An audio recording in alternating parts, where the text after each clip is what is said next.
These nigga all grab by. We the passport cartel. Cash flights, not fills. Globe trying heavy whiskey in our deals. Living lavish, loving large and exotic scenes. Sipping on bourbon while we chase our dreams. Jet set, that, luxuries our thing. Stamping passports, hit a freedom ring. First class rides to places uncharted. From the Big Apple, the islands where it started. Cigars lit, smoke curling in the night. From Tokyo streets to Parisian city lights. Dates in every town with charm and style. From rooftops in London to beaches in exile. Some cigars lit, smoke curling in the night. From Tokyo streets to Parisian city lights. Dates in every town with charm and style. From rooftops in London to beaches in exile.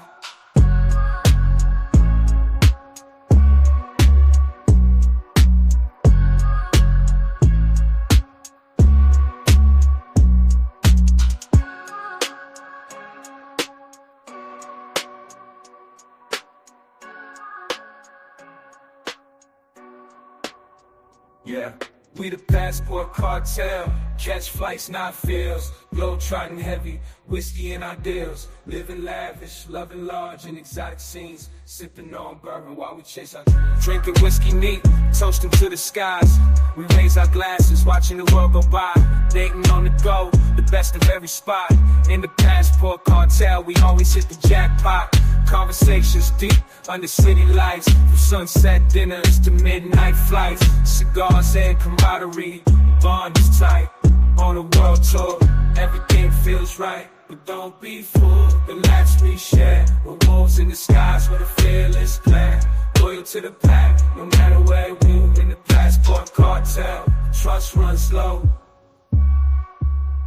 Yeah, we the passport cartel, trust runs low. Yeah. A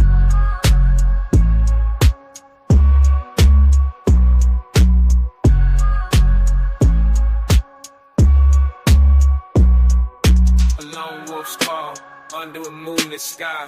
Roaming through the world, don't ask why. We carve our own path in cities and towns with a swagger that never backs down. Whiskey and cigars, on the journey we ride. With the passport cartel, nothing we hide. We the passport cartel. All right. Shout out to the brothers, man. How are you guys doing? We gonna jump right in, man. I'm gonna get the brothers on right quick, and we gonna chop up some travel talk. You know, a lot of things happening in the community. Just wanted to jump on tonight. You know how we do. Let me get my brothers on, add them to the stage, and we're gonna get started with the show. Right. On Jay, what's up? Sorry, Sosua in the building, man. How y'all guys doing, man? Good, man. What's good with you? Man, all good, baby. All good. There's a lot of things I want to touch on, starting with you, Sarge. But first thing, man, so y'all saw the video that Cam post on the group with them arresting like the creep cameras are. We're gonna start there, man. Did y'all see that? Because we were filming.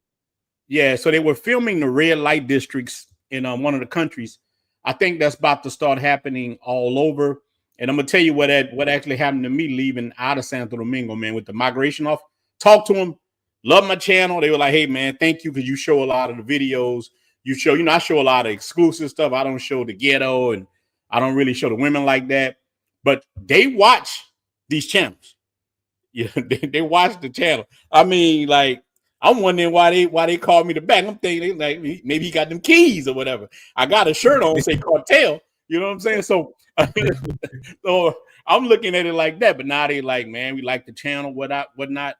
But they watching the channel. So, and this ties into you, Sarge. So when we talk about creep cam, and we're gonna start there first. And I want on Jay to get into what's happening in Cartagena with the same thing with the creep cams and all that. Look, I told you I don't have nothing against creep camming myself.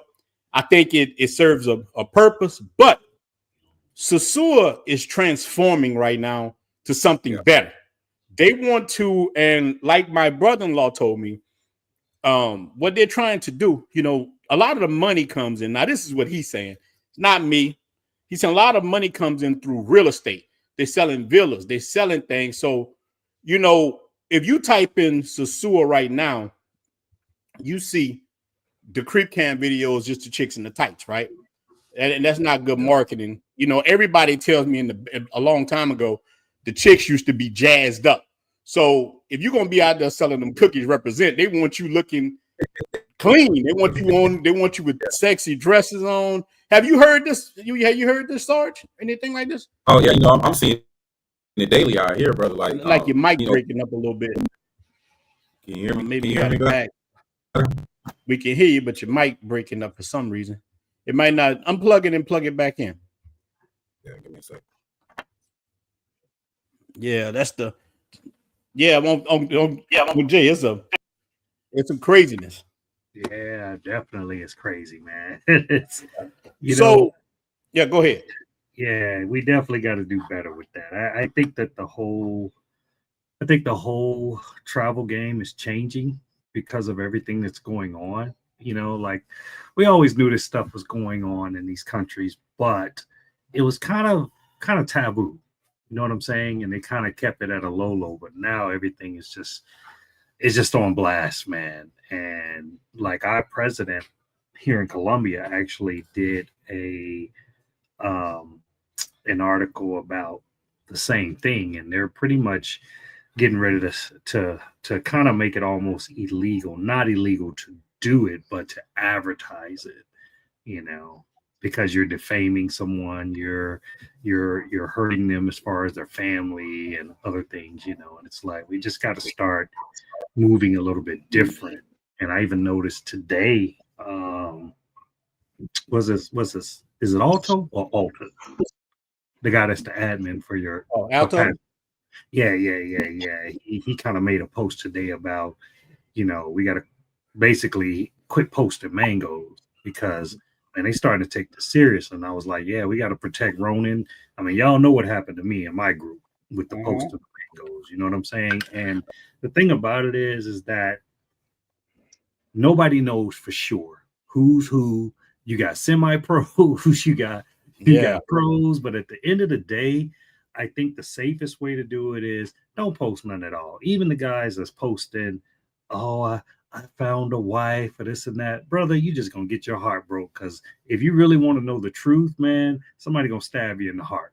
Because just last week she probably was out there. You know, it was a situation where, you know, one of the guys, he been bragging and posting about the chick that he with, you know what I'm saying? But she was at the mansion a couple weeks ago, and the guy she was with, he about to say he was like, what happened to my Cardi B lookalike? You know what I'm saying? I got you. I was like, you petty as hell, man. Yeah, you know, a lot of them chicks do that. Like you say, a lot of them good, man. They can masquerade, you know. Look, bro, man. They'll have me think that they the one, you know what I'm saying? Yeah. But you know, and the sad part about it is, like I told my man, I was like, you know what'll happen? He won't even get upset at the chick for lying. He'll get upset at you because you was with her, you know, too. You know what I'm saying? That's just the nature of the beast. So I think to move safely from here on out, like I know I've done it in my group, I'm not allowing guys to pretty much post mangoes or anything like that, you know, because it's just not worth it. It's just not worth it. Like, I tell them put in the private chat, man. Yeah, I tell dudes, man, put that stuff in the private chat if you want. But look, here's the thing, and what we're talking about this too is on a deeper level. Like, so somebody sent me a video earlier today. I don't know if this new, old, or what, and it was 3 or 4 dudes in Sosua. I think they're in Sosua. Oh yeah, you saw that? Yeah, it's something. Man, I ain't gonna really bring up a lot of the stuff, but they were trying to pull a girl out of the room. That just didn't look good. So when I'm talking about a creep cam, this happened late. They tried to pull a girl out the room behind like $50. I didn't really watch a lot of it, but that's stuff that like that, man. Like, look, I don't never really speak bad on brothers because I don't know the whole story. Right. But don't film it and put it on YouTube. See, because look bad. Film that, it make you look bad. It make it look like all black men, like all of us look bad, and they try to lump us all in one category. Yeah, but here's the thing: they'll say, "Well, the passport bros, right?" That's exactly hurting that name bad. And look, most dudes that I know that's in the passport bro community, they're nothing like that. So No. they put the Pookies and everybody else together, and all this could be avoided if you don't put it on YouTube. Man, clout is a hell of a drug. So a lot of these dudes put it on YouTube. The next thing you know, my boy O'Shea gonna make a video. Your passport, bro. Everybody make a video, and because it brings in clicks, and that's some bad optics. Pulling a woman out and doing, man, that's bad optics, man. That don't look good for the government.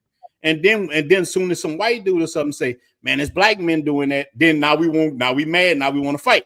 So, Star, what do you think about that? Man, you can see, it's been going on in Sosua for a while. Like you can see him like making the girls dress better, you know, not the tights that I always talk about. Like they've kind of been put, especially in the evening time. And then we all probably seen the videos of what they're doing on the beach, how they trying to clean that up. I said, I don't have a problem with it. Now the creep can stuff, I do have to say it's had a place. Like it's gotten a lot of brothers' attention because that's what's gonna get sex sales, right? As much as we want to complain about it, sex sales, man. So I can have 2 hours on financial stuff and ain't nobody gonna look at it. But as soon as you show some cakes on Sosua Beach, you know, that's just what it is. But I think the problem is living out here, the women out here are kind of like, hey man, I got a family. I didn't know I was on the camera. Like if you gonna do it, pay the women and then ask them to do it, and they'll probably be okay with it. But this kind of hiding and filming them, you know, then somebody say, hey, Sosua's small, bro. Like I'd have been places and on my YouTube and sitting right next to the girl that was on the video. And she didn't know she was on the video. Like that's happened to me plenty of times out here. Shout out Kalina, yeah. That's a George. Cat had me on the creep cam. I saw it a couple of weeks ago. Look, I'm sitting there eating some wings, chilling, right? I'm eating some wings at the place. What's the other little pirate place? Jolly Roger. Jolly Roger, yeah. I'm in Jolly Roger, chilling. Got my beer, chilling. Dude walked by, they got me on that mug eating wings. Look, little chick sitting on side. I'm like, hey man, how you know what I'm saying? Don't bust me out like that. You know? Yeah, you got me like that, man. Don't put me out there like that. So look, when I'm filming, I try not to film with the chicks, but when I'm walking down the street, even when I'm doing walking videos in Santo Domingo or Sosua or something, when I'm walking, I turn the camera away from people's faces. If I see it coming to me, I'll just gladly just turn the camera because I don't want you to come there, because like they did in England, they're saying you're harassing. They say you sexual harassing people. So that stuff, man, I'm telling you, is gonna spread. And then with the dudes doing the Pookie and Ray Ray stuff, beating up chicks or whatever, man, that stuff ain't no good, man. Just like, look, I done been in a situation where a woman showed up on me and she ain't look like her picture. And I'll be like, hey, baby, look, I got to leave, but here, I'm going to give you this money. You take it, ride. And so dudes call me all the time. Dudes call me all the time. Ron, man, this chick showed up, bro. Man, she looked too old. She ain't like what she looked like in the picture. And she want me to pay her. Just pay her. Look, you paying away the problems because they're going to cops, everything on there. Then you might be staying next door to a creep cam dude. He come out there with that camera and get you. You're gonna be on World Star and everything else, so it's just cheaper to keep them, man. Shout out Don, always in the building. I'm gonna take my shot, big dog. $4.99 super chat. There you go. And I would tell anybody out there listening, man, look, don't just go by the social media pictures, because my ex-wife, she showed me some shit that was just like, it was witchcraft, bro. She said, oh, let me take in my stomach a little bit. And she hit this button and the stomach went in. Let me make my booty a little fatter. She did that or whatever. So a lot of this stuff that we're looking at, man, is an illusion. So my suggestion is to make her do a video chat with you prior to you meeting her in person. If you've never met her, make her show a full body shot, blah, blah, blah. Because think about it, right? It ain't like you getting it for free. So you should be able to check out the merchandise before you purchase it or whatever. You know, there's nothing wrong with that. And if she's hesitant about doing that, you know something wrong, man. I'm telling you, man. That's why I'm not really a fan of pre-gaming. I'm more of a fan of meet on site. You know what I'm saying? Kind of see how you vibe with a chick. Sometimes that vibe can make a difference of whether or not you're going to have to hassle with her all night, whether you're going to have to worry about the clock and all this other stuff. You know what I'm saying? Let you. If she don't like you, if she don't like you, that's when you gonna be that guy she talking about 30 minutes, an hour for 100, 200, 300 or whatever. And I'm not saying it's bragging or whatever, but I've never had that problem. If somebody even mentioned that, I'm out, because there's 1,000 more around the corner that look just as bad as you or whatever. So we got to quit putting these chicks on these pedestals, like you in, no shout out against Kentucky or something, but if you in Podunk, Kentucky somewhere and you see a Latina up in that joint living, you like, okay, she a baddie, whatever. But when they're one amongst many, it don't mean nothing, So we gotta be smarter. But that video, that works, bro. That works because they be filtering these pictures. I'm telling you. Oh, yeah. Look, the brother say, has anyone found love through Cam? Nah, man, look. Again, I'm not knocking the creep cam, and I'm just telling you the stuff that's going on. Because look, that creep cam stuff make a lot of money. Like you say, Sarge. Like, look, and this ties into what this brother's asking, man, for the $5 super chat, by making a video about real estate lawyers and reputable companies. Look, I'm working on a video kind of like that now, but look, let me give you an example. I can make a video talking about real estate right now, right? And it might get 2,500 views, but if I make a video talking about something else, get 10,000 views. So a lot of brothers don't want to hear that. So, and this is the way that you can even free yourself. So the reason I talk about real estate on my channel too, and do show Airbnbs and all that. So when all this stuff come down, they can say, hey, this guy's showing the country. He's showing real estate investments. He's showing this. He's showing, because that's what we're supposed to be doing. Because at the end of the day, the cootie cat ain't going nowhere. It's not going nowhere. So what your biggest thing is trying to figure out a way where you could just stay on the island. Real estate is a way you can stay on the island. So that's what I'm making YouTube videos, the right kind of evergreen. Like, look, let me tell you, you can make a YouTube video about some drama and it get a lot of views, right? But that gonna fall off. But you make an evergreen video, how to move in Cartagena without getting robbed, that gonna last a lot longer. So I tell cats to try to go that route. Yoga in the building. He said, yeah, I don't know what old boy playing. I saw him. He seemed like an all right guy. I never talked to him, but I have saw him. The guy at TMI. He was at the party, and I saw him at Flip one day. Okay. Definitely. Yeah. I don't know Charles. I don't know if you know that guy, that YouTube guy. TMI.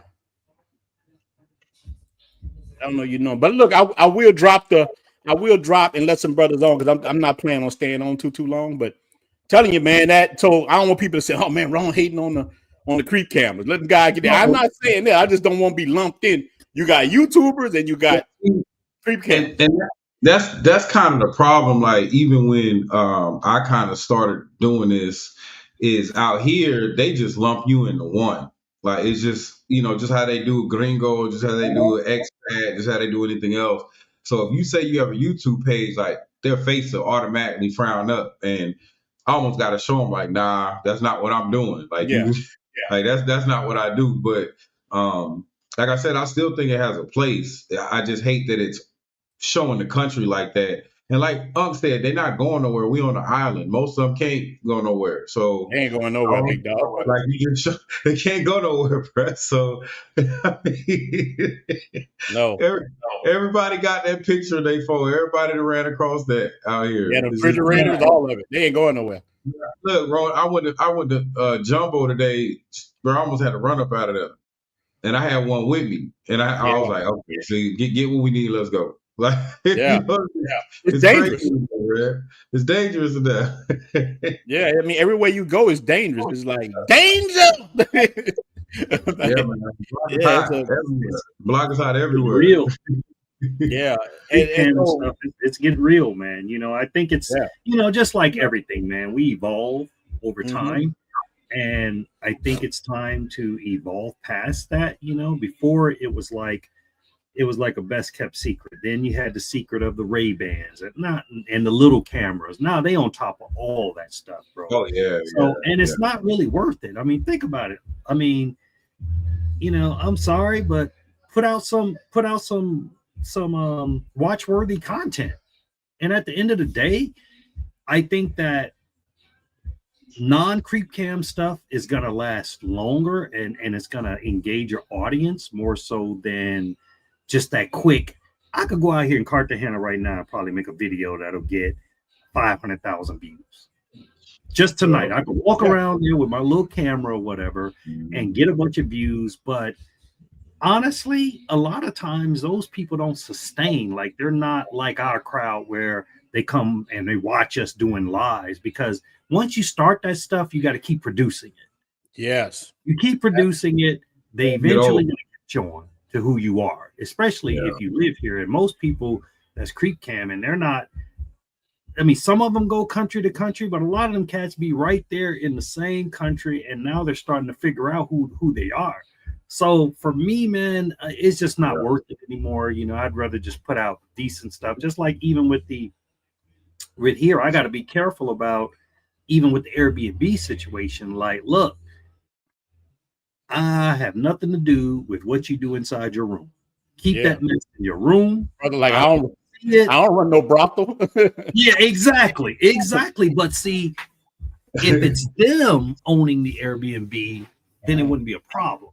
But think about it. You think they want an American here making big money, you know what I'm saying, off of that? And then if they try to tie sex tourism into it or whatever, you know what I'm saying? But it's just not worth it to me. So like I said, I just couldn't imagine getting kicked out the country for something like that. Yeah, you know, bro. Here, I couldn't imagine, getting, have to leave. Shout out because to Uncle Rico in the building. What's up, Uncle Rico? Mm-hmm. Yeah. That's not a good look. But it can happen to people being in the wrong. I think the other dude in Sosua, he does it right. He'll just come in with the guy named Giamo. He just pay the women, and they do. You could just do that if that's what you want to do. I mean, when I throw parties, you know what I'm saying? Every time I throw a party, I'm telling y'all right up front, they paid to be there. Okay. It's not that I couldn't get them there for free, but I would rather pay them, and they know, okay, we're going to be using this for advertisement. You know what I'm saying? Because brothers want to see some eye candy, whatever. That's just the way the world goes. And more than likely, that'll keep down trouble. Now, what you do between you and that person, I ain't got nothing to do with. Yeah. But I can tell you this, I'd rather pay them and say, because like my birthday, I had an arrangement to pay the chicks to show up or whatever. You're going to be on camera. This is that. I'm not going to show anybody in a bad light. But some chicks don't even want their face, nothing. You know what I'm saying? And the thing about it is, fellas, most of us, let's say if the average person in these groups is 38 to 40 years old, I mean, ain't we seen enough tail, at this point in life? Like, come on, man. It's like, use your imagination a little bit. Hey, brother, look, it's hard. Some of them dudes in the house. I know you in the United States, early, but damn. They got them linebackers. It's hard, man. Hey, Sarge, they used to Big Shirley, man. Big Shirley don't hit the same as that Latina. Hey, this tail wagging a little bit faster. Sorry, bro. Yeah, bro. I was listening to you. You said it's the same. It ain't the same, it ain't bro. The same, man. I be forgetting, man, bro. Yeah, bro. Look, Jay, you've been in Colombia too long, and they grow some trees in Colombia like that. You see that? And, he's spoiled. Yeah, man. I tell you, spoiled for you. I know Ronin get them too. I don't know if Sarge does start, because Sarge kind of deal more with the military, man. But bro, we gonna have to come up with a session like, how Steve Harvey got the strawberry letter. We got to come up with the passport letter or something like this, man. Because bro, this letter I got yesterday, man, it was just so sad, bro. It's like, it's dudes out here starving, man. We're struggling, man. Yeah, these brothers struggling. Yeah, that's real. That's real. And it's Nah, like, bro, it's hard on Jay. It's hard, Yeah, man. It's hard. Yeah, man. I was just like, bro, the dude, man, I'm telling you, Ron, that letter almost had a brother in tears, man. You know what I'm saying? like it's cat struggling, man. Of course, if I decide to read it, I'm gonna change the name. You know what I mean? Yeah. Yeah, for sure. On Jay, I got piles of them, but I also hear the good ones. Wait, brother, here, but I also hear the good ones, man. Brother, Kev, thank you for the $10 super chat. Can you and OJ make a paid version for members to talk about real estate? Yeah, we could do that in DR. Definitely. We was already kind of talking. Me and OJ was talking about this the other day about really diving into the real estate and the business aspects more, letting people know how you can do it. Man, I was at a place looking at shipping containers all day. I'm trying because in Louisiana, they don't want to let me build the houses out of concrete. Someone in the area I'm trying to build them in, but I can build a tiny house community out of shipping containers. So I was in Hammond today and I found a place where I can get shipping containers, bro, for like 10,000 already cut up and made. I just got to get them all put in together. But you got Uncle Rico on here. I like the way you guys move for Halloween. But can you be honest? Since most otherwise, yeah, look, a lot of the guys, and that's what we're talking about, Uncle Rico. A lot of the guys do move wrong. Like they do it a little bit wrong, but you just got to let people get caught out there. You know what I'm saying? They don't listen to me or nobody else. They don't listen to anybody. But maybe we do have to call out stuff like that more. The brother's like, cheeks is cheeks. Cheeks is cheeks. But I ain't gonna lie, man. Look, I've been seeing some rough cheeks, man, in New Orleans lately, bro. I ain't gonna lie. Dude, man. New Orleans got some beautiful women. Yeah, man, I ain't gonna lie, man. The game changed a little bit. I don't know if I got travel eyes now or what them happened. Yeah. You hit it right on the nail. That's exactly what it is. Like, I don't find. I mean, I'm gonna be honest with you, man. And to other people, they'll be like, "Man, you was married to some baddies, man. I wouldn't even date nobody that I pretty much used to date before." You know what I'm saying? Yeah. Like, I think that and it ain't even just about looks, it's about attitude, it's just about aura, all that or whatever, you know? I just think that you got them, like you said, you got them travel eyes now, man. Once you go, that's the drunk goggles on. You can't go back to that. And think about it, right? Just look on your Facebook, fellas, and look at your classmates that's at your age now. And most of them, even the fine ones back in the day, you probably wouldn't even date right now. Just overweight, filters like crazy. I think one that I messed with, years ago when we was in school, and she got super, she got huge over the years, like the last 10 years, and then she went and had all the surgeries. And even after she had the surgeries, I was like, damn, she still ain't that fine. Like she still ain't like you.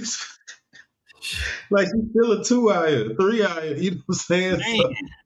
Man. This is what it is. Like you spent all that money, did all them surgeries, and still, I was at the grocery store at the Walmart today and seen 3 of the most gorgeous women I've seen in my life just walking around pushing the cart. No, it's crazy. Look, Sarge, you can attest to this, man. I find more beautiful women outside of Pedro Clisante. That's what the guys don't. I try to tell these guys. The real women are on they outside of there. Man. That's what anywhere you go outside of there, I'm telling you, man, you can go to the phone place, you can go. Big Shirley got that makeup. Yeah, man. The chick, I went and got Wendy's today. I was like, man, I gotta get me some Wendy's today. The girl in the drive-thru was gorgeous. I went one, so I couldn't look too hard, but my driver was like, damn. Brother was eating them fries. What up, Mike? I'll be back. I'll be back Monday.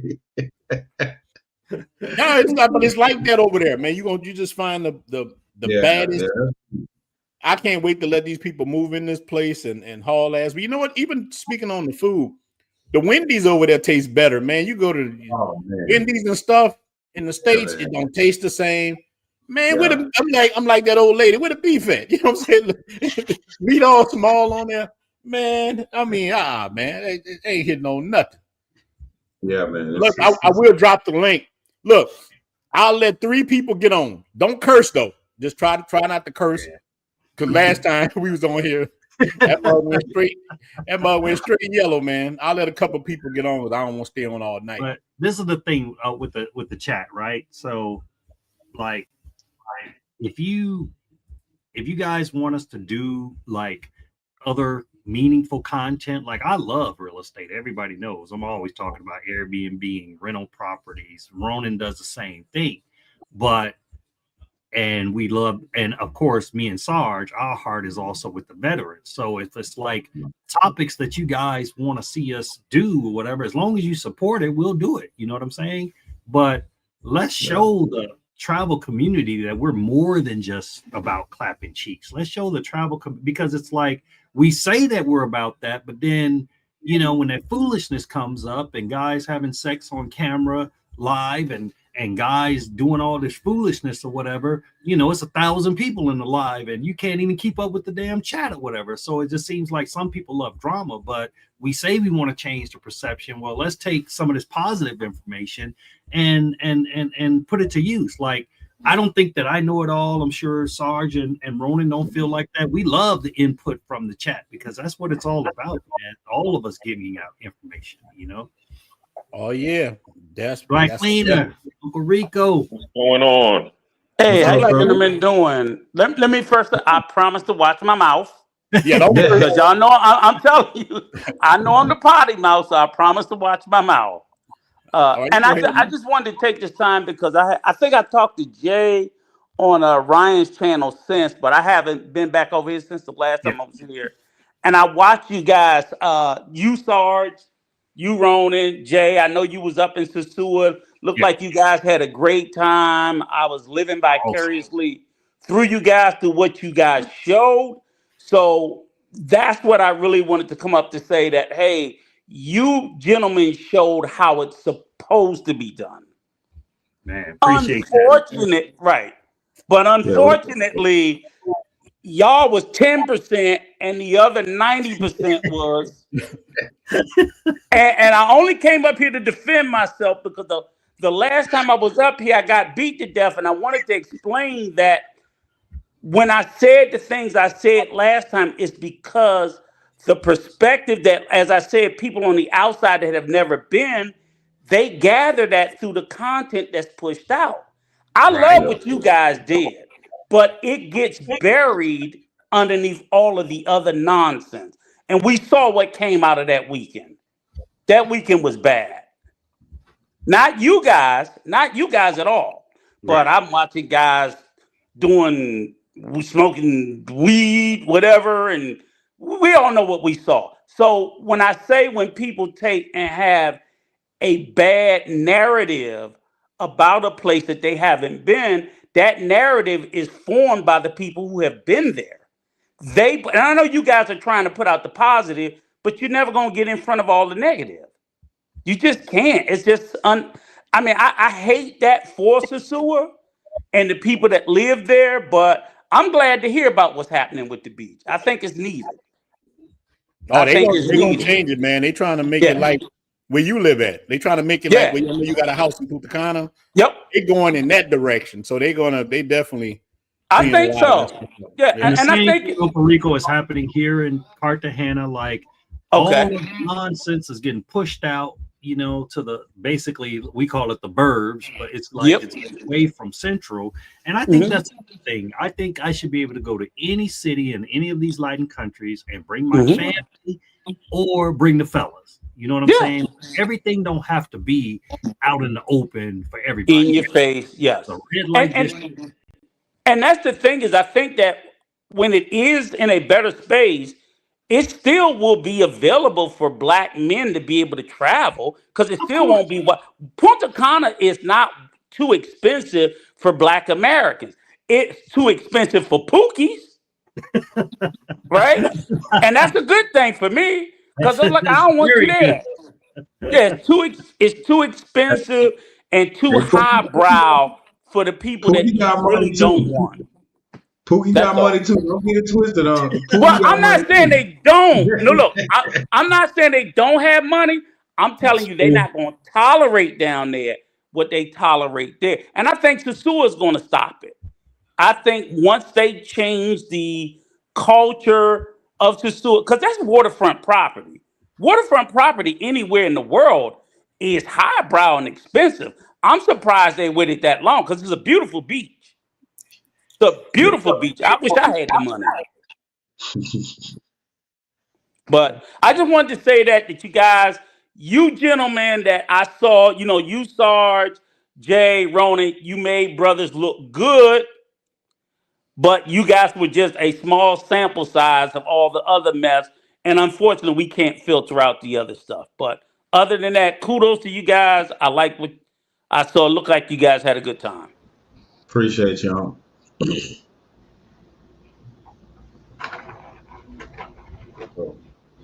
Ron stepped away. Yeah, we definitely appreciate that. One thing I noticed, like when me, Sarge, Ronan, all of us that kind of was hanging together and we did videos on the Halloween party, like we showed you it was lit, but I know if anybody saw my video, I blurted out all the craziness. Plus, I'm not gonna put my brothers out there on blast. You know what I mean? Out here having a good time. I don't think that that's necessary. If you can't read between the lines and figure out what was going on, then something wrong with you. But yeah, we definitely had a good time for sure, and it's just a way of doing things, and the video actually did really well. So, I mean, it kind of shows you don't actually have to show that. I know Ronan, he kind of did a quick glance of the place, but his focal point on his video for Halloween wasn't the chicas. It was more of, we wanted to promote the brotherhood. And I did shorts, man, with me, Sarge, Ronan, just sitting on the beach, just chopping it up, man. You know what I'm saying? Having a good time. So it's all in what you make it at the end of the day. Yeah, a lot of brothers know how to move right. They know how to move, and some, I saw a lot of guys that move right, but some of the young ones, they don't move right, man. They act crazy. But Black Cleaner. Now look, Black Cleaner, y'all don't have that problem over there in Panama like that. I don't see people kind of acting as crazy in Panama. No, because Panama, as I was telling you, it's a little bit more conserved. So, what I'm seeing is that that's the business model that Sosua and Colombia is trying to get to, where it's a little bit more conservative, where they have it in certain areas. Like, I mean, we do have our chica bar here that everybody goes to, and then we also got the brothel that a lot of the guys go to, the brotel, that's what we call it. Yeah. So yeah, and you're only going to find it there, because in Panama you have three types of expats that come over here. You got your passport sisters that are over here, you got your passport bros that are over here, and then you have your retirees that are over here. And a lot of them, and I mean, and the retirees are the ones that make the majority of the community that's over here. Because, a lot of the passport bros and the passport sisters, those are digital nomads. So they can't stay as long as the retirees. And a lot of the brothers that are here that are passport bros, a lot of them are retirees also. So we do have our weekend warriors that come and, visit the chica bars and the brotels that are here, but more so they're here, to either one, to check it out to see if it's willing to retire, for them to retire, or they're here with their bae or boo to enjoy their vacation here. Yeah. Okay. Let's get to brother C. Then we're gonna get TED Talks and Kobe. Hey, what's going on, man? What's going on, brother? Hey, man, I'm lit, man. I've been watching y'all for a minute, man. I finally been able to get on this thing with y'all, man. This is crazy. Yo, man, you go, big dog. You got the floor. Hey, I just want to say thank y'all for doing what y'all do, man. I want to come on here almost whenever y'all go live. I want to go live with y'all brothers, man. I got rock you, with man. a lot of people in the suit, but I like how y'all talk about the business aspect, man. I'm all about that business, man. You know what I'm saying? So like I'm over here working on my own. I got my own children book about to drop. So I love that digital stuff with the ebooks and all that, man. And yeah, I want to be able to just travel and be a digital nomad too. You feel me? Yeah, that's where it's at, man. Right now, I tell anybody, if you're not getting that money online, man, I don't know what you're doing. You messing up. Selling merch, books, whatever, man. Like AI is blowing up right now. The best thing to do is know how to use it. I got money coming in from all kind of directions right now because of the AI, music channels, all kind of different things that people could be doing to free themselves. It could even give you a flipping. You can ask Chat GPT to help you start a flipping or real estate business. It will show you how to get finance and whatever. It'll write a business plan for you. It's so I don't know why brothers are not doing this stuff, taking advantage of these things. And so the answer is here. It's just people putting a little effort into doing them. You know what I'm saying? Oh, and that's a where you can fact. free yourself, travel anywhere you want. You can clap all the cheeks you want, if that's what you want to do, and you still win. It's a win-win. You know. Hey, I'm like y'all, man. I'm definitely a werewolf, man. Werewolf, Frankenstein, whatever the hell you want to call it, man. I'm with all that. Well, look, that's why I call it the werewolf, because you're not always a werewolf. Sometimes you're a businessman. Sometimes you're a decent guy. But when the full moon come out, you want to get some skins. Hey, man, you're a man. Go ahead and go handle your business. Hey, Ronin, I don't know if y'all heard the term of Super Saiyan before, but I'm a Super Saiyan God over here, man. I'm here, man. I mean, look, you're supposed to be a man doing that. I'm like Kendrick Lamar, Master. Man. Look, man, Sosua is fun. That's the other part of Sosua. Sosua is fun, and I love that with the brothers get together. To me, like I always say, man, I'm very consistent with this. The best part of Sosua with me is when we sitting around at the table smoking cigars, talking about real estate. That's the best parts to me on the beach. Me and Jay sit out there 3 hours talk. Like had me and him on the beach, bro, just on the beach talking about life, real estate. Because the women ain't going nowhere. They're not going anywhere. So you might as well do some networking, see about how to get some business, and then when you want to go with a woman or whatever, go ahead. That's your business. Right. That ain't going nowhere, man. You know, and the best part, man, you know, it's like we do these lives. And then all of a sudden you get to see, man, we met Big Gaines. I met him for the first time. I see him in the building. Yeah. That's what it's all about. You know, that was me and Ronin first time actually linking up in person, you know, and man, he was right about the brotherhood. And that's what I'm trying to get over here in Cartagena, man. I want the brothers to stick together. But unfortunately, man, there was these chicks. They got these guys flipping out, man, going crazy, bro. They losing it over that snatch. You know what I'm saying? Like, and it's frustrating because we're giving them too much power, and that's why I love platforms like this, because we got to look out for each other. But now, guys, you know, posting, oh, this is my girlfriend, and it's like, wait a minute, she was just at the mansion 2 weeks ago.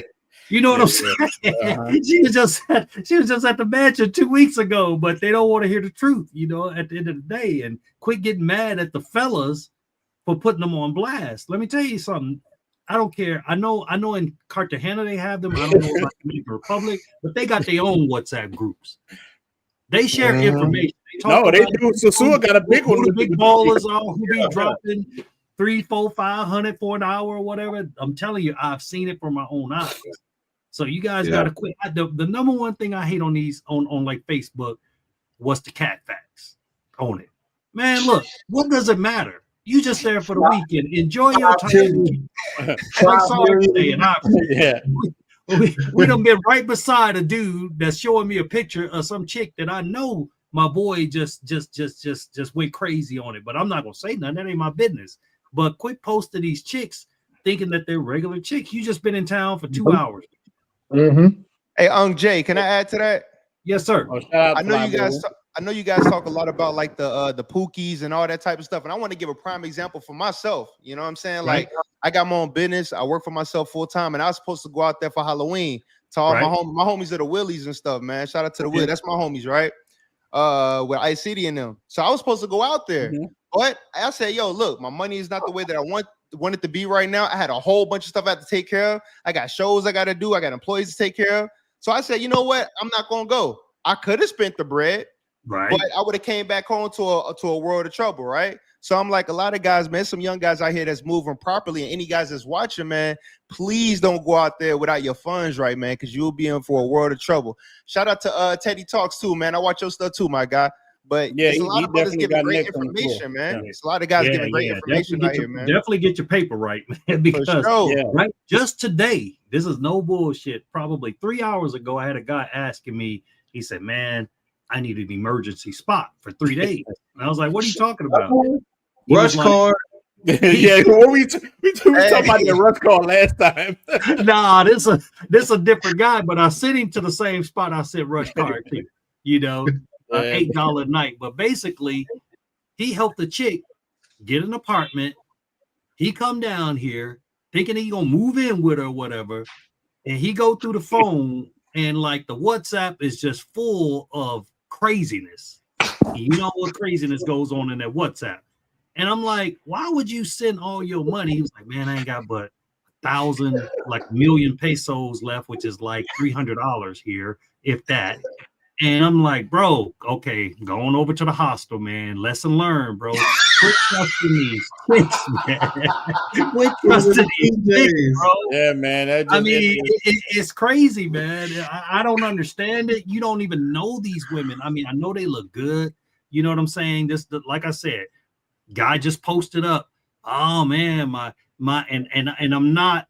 Don't take it like I'm throwing a shot at the guy, but we need to use these situations as learning lessons or whatever. I'm not throwing shade at my man, but it was like, oh, I got my Cardi B lookalike, and she posted all over, got trips, all kind of jet skis, and you name it. I'm like, damn. I didn't see it, but I saw that post. Yeah, bro. You know what I mean? Getting the back blown out, man. You know what I'm saying?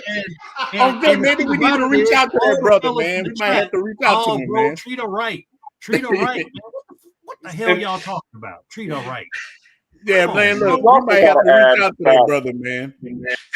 But look, the Jesus scandals that had him all messed up, man. You know. Yeah, man. That brother probably look. You remember how Malcolm X said that brother starving, big dog. That brother starving, big dog. He probably wasn't living his best life, man. He had hearts. He had hearts by the pictures and stuff. I'm like, oh, not the hearts. He did. He had the hearts, man. I'm like, yeah, we might have to reach out to him, man. I'm gonna check him out and reach out. Yeah, man. That he was going down bad, bro. I'm gonna reach out to that brother. What's up, Ted Talk? Hey, look, what's the deal, OG? Gonna make a post tonight. And they talking about his card. That man, bro. I was like, you dead as hell, bro. Savage. Yeah, like my boy say, man, the man just getting that girlfriend experience. Let the man have his fun, man. And you know what? You know what, Ronin? There's a difference between I ain't got no problem. I love the girlfriend experience. I ain't got no problem with that. But when you treating them like a girlfriend, that's a different story. It's two different things. You know what I'm saying? No. Nobody want no quick hit it and run. You know what I'm saying? But yeah, but OJ, he might handle your business real and center on. You got to know that it's just a fantasy, bro. But I'm sorry, he might think it's real, OJ. I'm just playing devil's advocate. 6 different outfits, bro. Nah. And you paid her every day? Nah, bro. But then you posting in the group like she your girlfriend. Man, get out of here with that, man. She probably told him she loved him, man. Look, I'm not gonna clown the brother because I haven't seen it, and I don't know what's going on. You responsible, Ronin. This your group. You responsible. Hey, man, but hey, bro, it's on 8,000 ninjas in there. I don't know what the dudes be doing. I don't know all this love matchmaking. Hey, bro, look, no, I tell them cats don't fall in love. Look, if you don't listen to nothing I say, don't fall in love with these chicks. Have your fun. Look, it's just your turn. And if your turn happen to go longer, okay. But boy, she's your girlfriend. I'm like Jay-Z, you gonna be my wife, but only for the night. Well, see, that's why the group is needed because there are two types of brothers up out there. You got your playboys and you got your lover boys, and and the playboys are the ones who talk the lover boys off the ledge. I mean, I'm a victim of that, man. I'm the one who's a lover boy. I'm the one who coming in with the new girl, saying that she loved me, and then I come to you all, and then y'all talk me off the ledge. That's how it goes. Man, I was saying, you're right. That's why I said, hey, man, we got to talk to the brother. But you got to be receptive, Black Cleaner. Yeah. You know what I'm saying? Like a lot of guys, when you try to talk them off the ledge, they take their frustrations out on you instead of saying, all right, man, I appreciate it, bro. Seriously, man. I just be wanting to know what's the mindset. Like when you got your cape on for a mango, like what's the mindset of that? Like what you think is gonna happen? Like when you put that cape on and you like, yeah, I'm about to do it up with you. Like what you think the result gonna be? That's what I be wanting to know. Like what are you thinking? Like what's going on in your mind? Man, I don't know, brother. But Teddy, so when you first land on the island, do you have women lying to you when you first got there? I don't even, man. See, I don't even talk to them that much for them to even have a chance to lie to me. I'm just a warrior. I'm WhatsApp translator. I'm putting you through the mattress and paying you to get out the room. Like that's my style. Yeah, you don't want to be held, Teddy. Hell no. Nah. Shout out to be on the move. I want somebody to hold me. I want to leave. Yeah, you be getting held and you fall asleep and you never wake up. All your stuff gone. Hell no. I don't see how people be spending the night with them and for the weekend. Like I feel like if you there for a while, that's a whole different thing. You know what I'm saying? Yeah. But if you there for like a couple of days and you like, I'm trying to just run through how many as I can. You know what I'm saying? If I'm there for like 3-4 days, I'm not trying to, know your favorite color or go on, adventures with them and shit like that. If I'm about to be there. Cause I was on, cause I'm kind of new to this still. And I was on Keith in the Streets Live and he was like going on excursions and shit. And I was like laughing so hard at this nigga. And he like couldn't believe it. He was like looking at me like what? And I'm like, I didn't know like that they going out there and letting them lay on their shoulder and taking them on, trips to the zoo. Like, so I didn't know that. I thought that everybody was like me. You know what I'm saying? I thought that it was just slam dunking. I thought it was a dunk contest. I didn't know that it was maybe he know the chick. Like sometimes I see some of the dudes, even some of the mangoes, and Sarge might could attest to this too. I know, but now we got an OG. I'm gonna let Big Gaines hop on next. He's an OG, been going to Sosua since way back. So here's the thing, and just not just Sosua, this Santo Domingo anywhere. Sometimes, man, dudes got kind of, I ain't gonna say relationship, like situational ships with these chicks. They've been dealing with them for a lot of years. And look, I was in Puerto Plata actually 2 weeks ago. 2.5 weeks ago. And I saw a dude that I know. When I tell you he was tonguing a pro in the mouth on the Melicon, he was tonguing down. I looked at him and I just drunk the Presidente. I'm like, dang, he was like all in it. This chick, ain't no telling how many Peters she been, handling. I'm talking about, he was tonguing down, and I'm looking at him like, what in the hell going on? I'm about to go grab my Listerine real quick. Yeah, man. Ice City told me they be hitting them raw. Ice City told me they hit him raw. I thought he lost his damn mind. They kiss him and hit him raw. That's what he told me. I was like, I didn't know what was going on. I didn't know that go on. That's the dark side of Sosua. That's the that's the dark side even in the United States, man. You playing Russian roulette. You don't know who you dealing with. You don't know. Ron, is some of these brothers be bragging like, I get brothers like, man, she let me hit it raw. And I'm like, bro, what is you doing? Like, I don't understand that. You know what I'm saying? Like they bragging on it, like, man, you ain't doing nothing. You got the Listerine. It's crazy to me, bro. Yeah, that is crazy. Cats is wilding. Big games. Wow. You got the floor. Oh man, hold on. You got your mic going. There you go. Wait. Unmute yourself. There you go.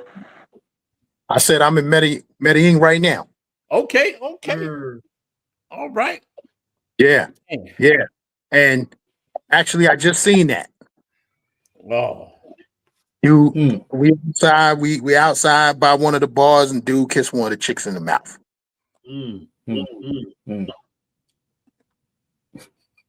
It's crazy. It's crazy. No one. No one. Yeah. But yo, let me tell you, it's for the old school cats. I just dropped the video because I just went live from Park Yeris. I just dropped the video, and for the old school cats that was in Sosua back when Classico was open, Park Yeris gives that same kind of vibe. This is my first time in Park Yeris, not my first time in Colombia, but the first time in Park Yeris, in Medellin, right? So it has that old. If you knew how Classico was outside in front of Classico and like between Classico and what's Brick City Flames, how it was on that corner, same kind of vibe, man. It took me back. You know what I'm saying? So I'm here till Tuesday. Then Jay, I'm coming to you. I'm coming to Cartagena after that. Okay. Yes, sir. Yes, sir. Yeah. But yo, it's Ronin. Sosua might be a dub for me. Oh yeah, man. You go to man. Look, Medellin will make you leave Sosua. Yeah. I mean, I just got off the phone. I called my cousin this morning, and he's like, "Oh, come on, don't talk that talk." I said, "Listen, I've been doing Sosua for 15 years. It's man, Nothing wrong with a little change. Yeah, you've been there 15 years. It's time for you to go anyway. Yeah. You know what I'm saying? So I'm working on the third generation of Sosua. Say that again. Say that again. Look, James, you've been in Sosua since way back. It's time for you to go travel out, big dog. So my partner that I'm with, he was going to Sosua back in the 90s. We talking early 90s. Hey, he was destined Freaknik.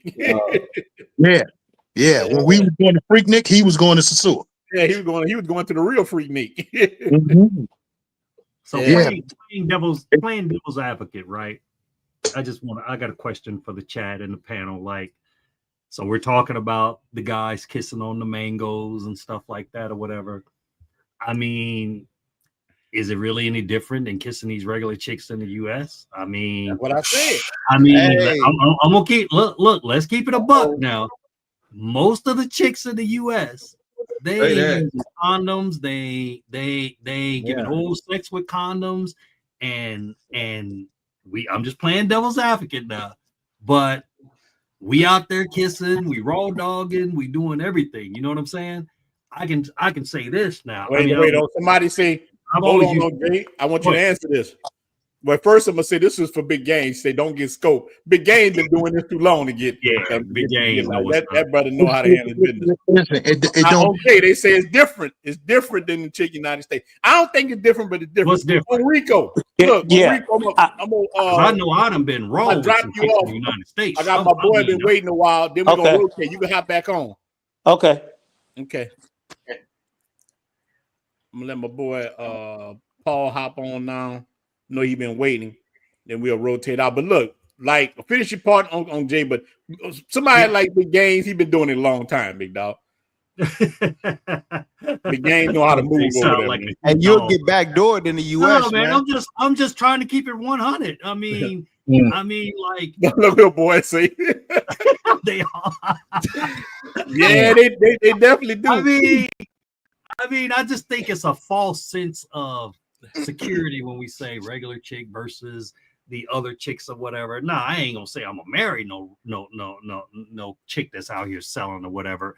But and that's not my thing, kissing on no pro or whatever. But I was just curious as to, is there really a difference? Hey, Jay, but how many times they be messing with a shorty that they don't know is a pro? And they think that she a regular shorty. Yeah, they get you. Come on, man. Well, hold on, Jay. They say Big Games done ran through 3 generations. We had the grandma, the girl, everybody. Listen, let me say this. Let me say this. If you met her in Sosua, she is not a regular girl. Yeah, you know. Say it again, they ain't hear you. Say it again, they ain't hear you. If you met her in Sosua, she is not a regular girl. Nah. She got a Rolex. Yeah, Right. Rolling next. You already said, huh?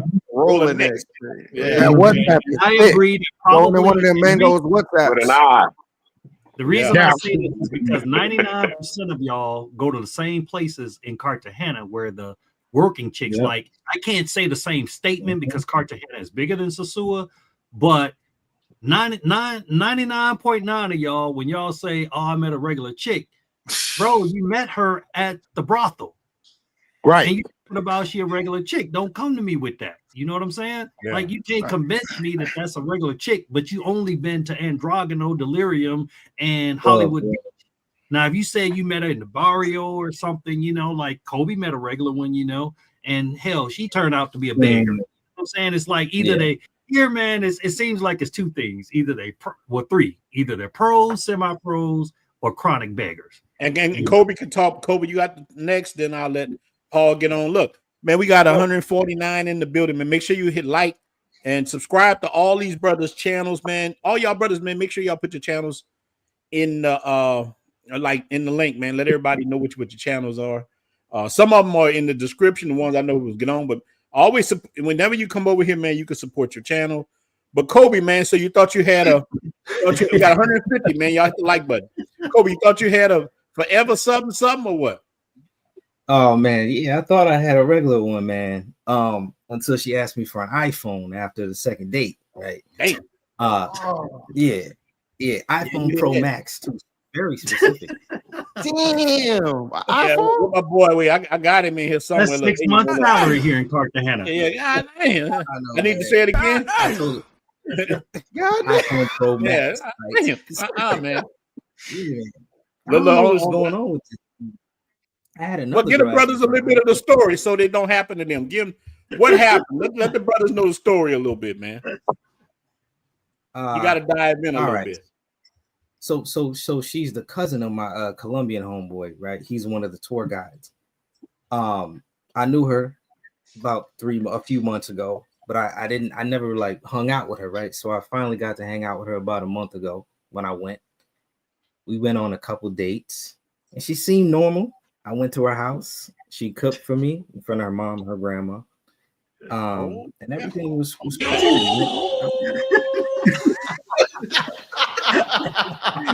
when she cooked in front of mom and the grandma. Oh snap! Yeah. Oh no, she's clever. She was plotting. Yeah, man, I got you. It's that long game. The whole family was plotting. Yeah, the plotting. Everybody, abuela, everybody. Kobe, did she get the iPhone, Kobe? No. Okay. I got a video on that. Wait, I don't know. No. Don't get that iPhone. iPhone is sick. Not even an Android. An iPhone. Hold on, Kobe. The brother sent super chat. He said that iPhone. Oh hell no! You ain't supposed to do it like that, big dog. Don't do it. Don't do it. Come on, man. Then I heard she was talking about me. Unc Jay gave me the the info. That's why you saying need, that you know need the brother. The girl's sister is my girl, that me and my girl masseuse, so that's how I got the 411 on it. Like, and I so you were doing the right thing. That I didn't the brother out. Yeah. You know, she was saying I didn't know how to treat a woman. I guess because I didn't take her shopping. I don't know. He said he was cheap. Yeah, he said he was cold.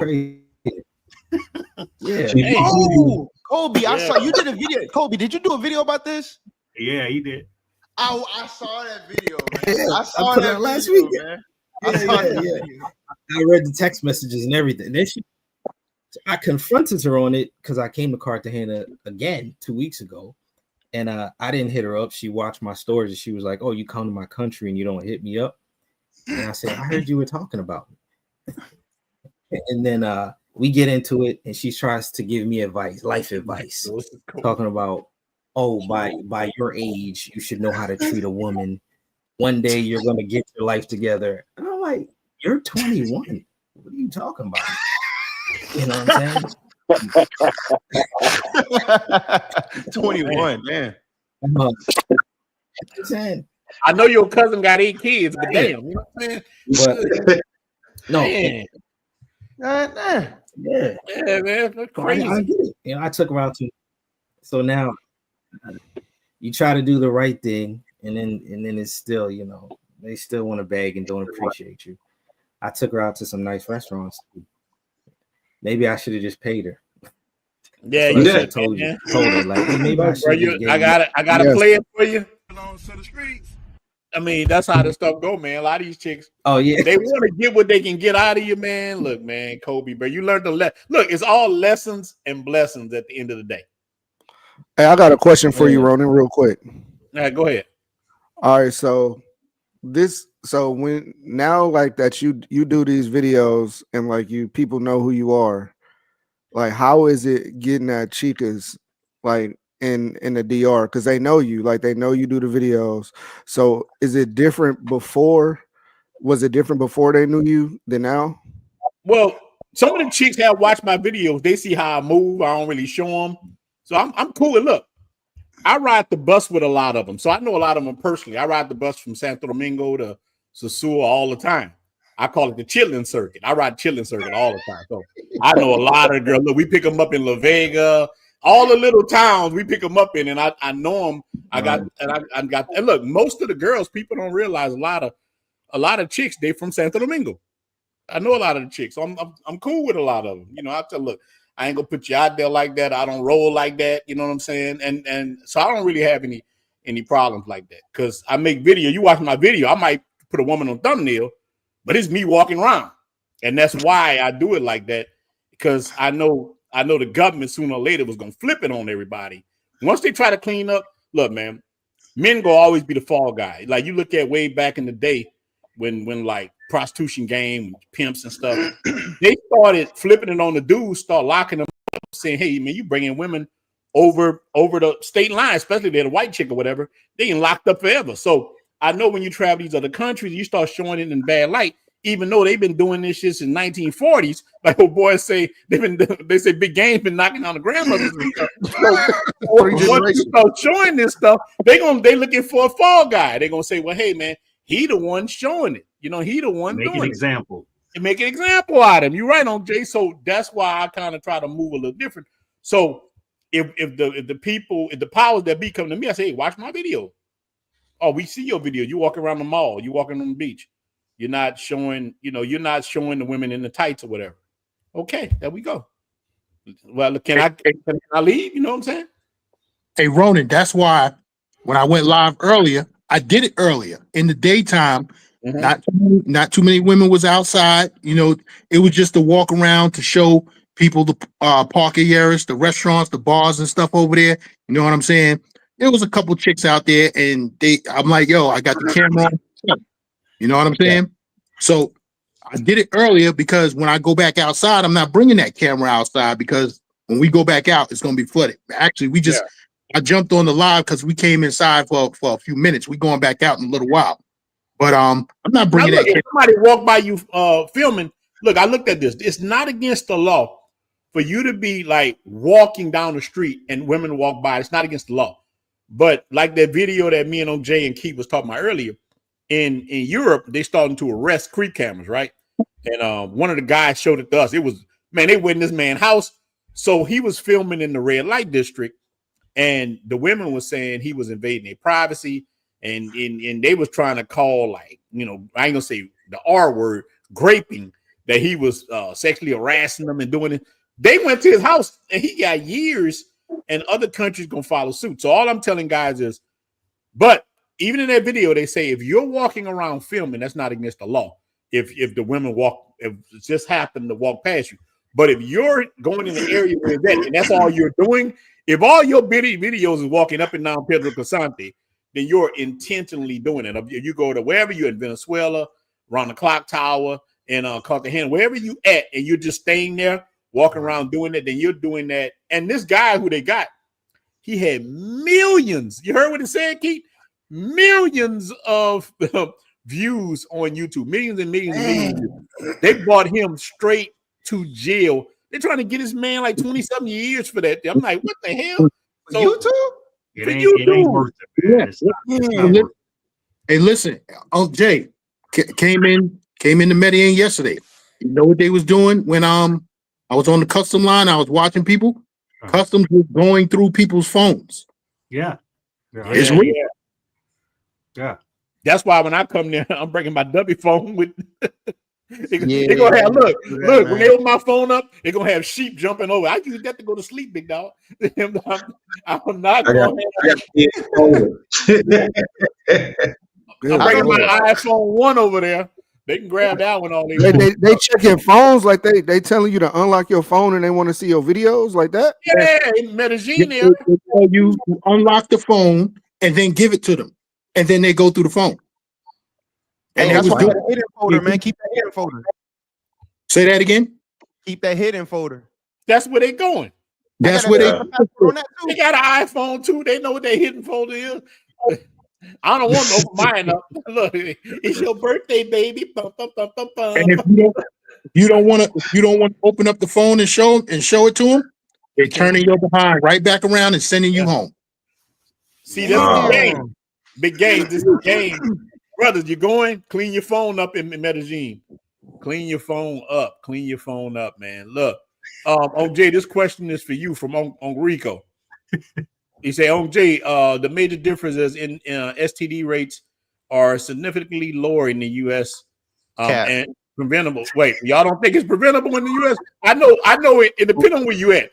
I know in Houston right now, HIV is going up. I ain't got no me and Uncle Rico, we good, but I just want to say this. Like, I don't know. I'm not gonna sit up here and act like I know the exact numbers. All I know is right now, and this is no shout out against any city or whatever, but we know Houston is hot right now.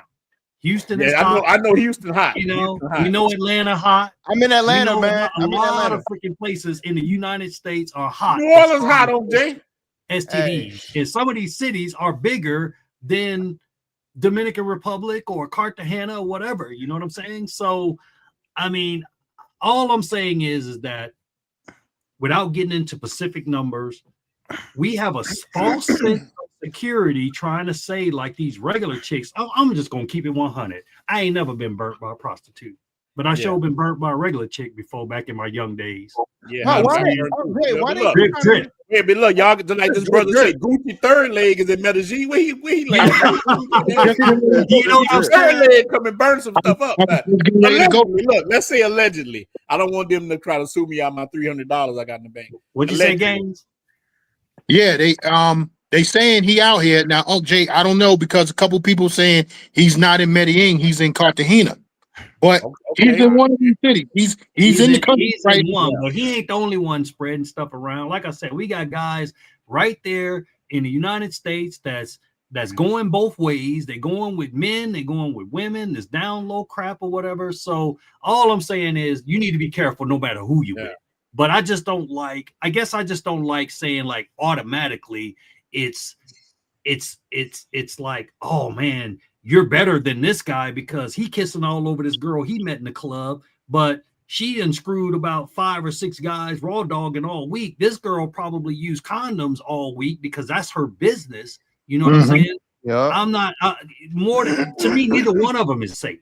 You know what I'm saying? So I just think we need to just quit getting that false sense of security that these regular chicks. Why you think it's so many guys in fraternity suits and stuff like that?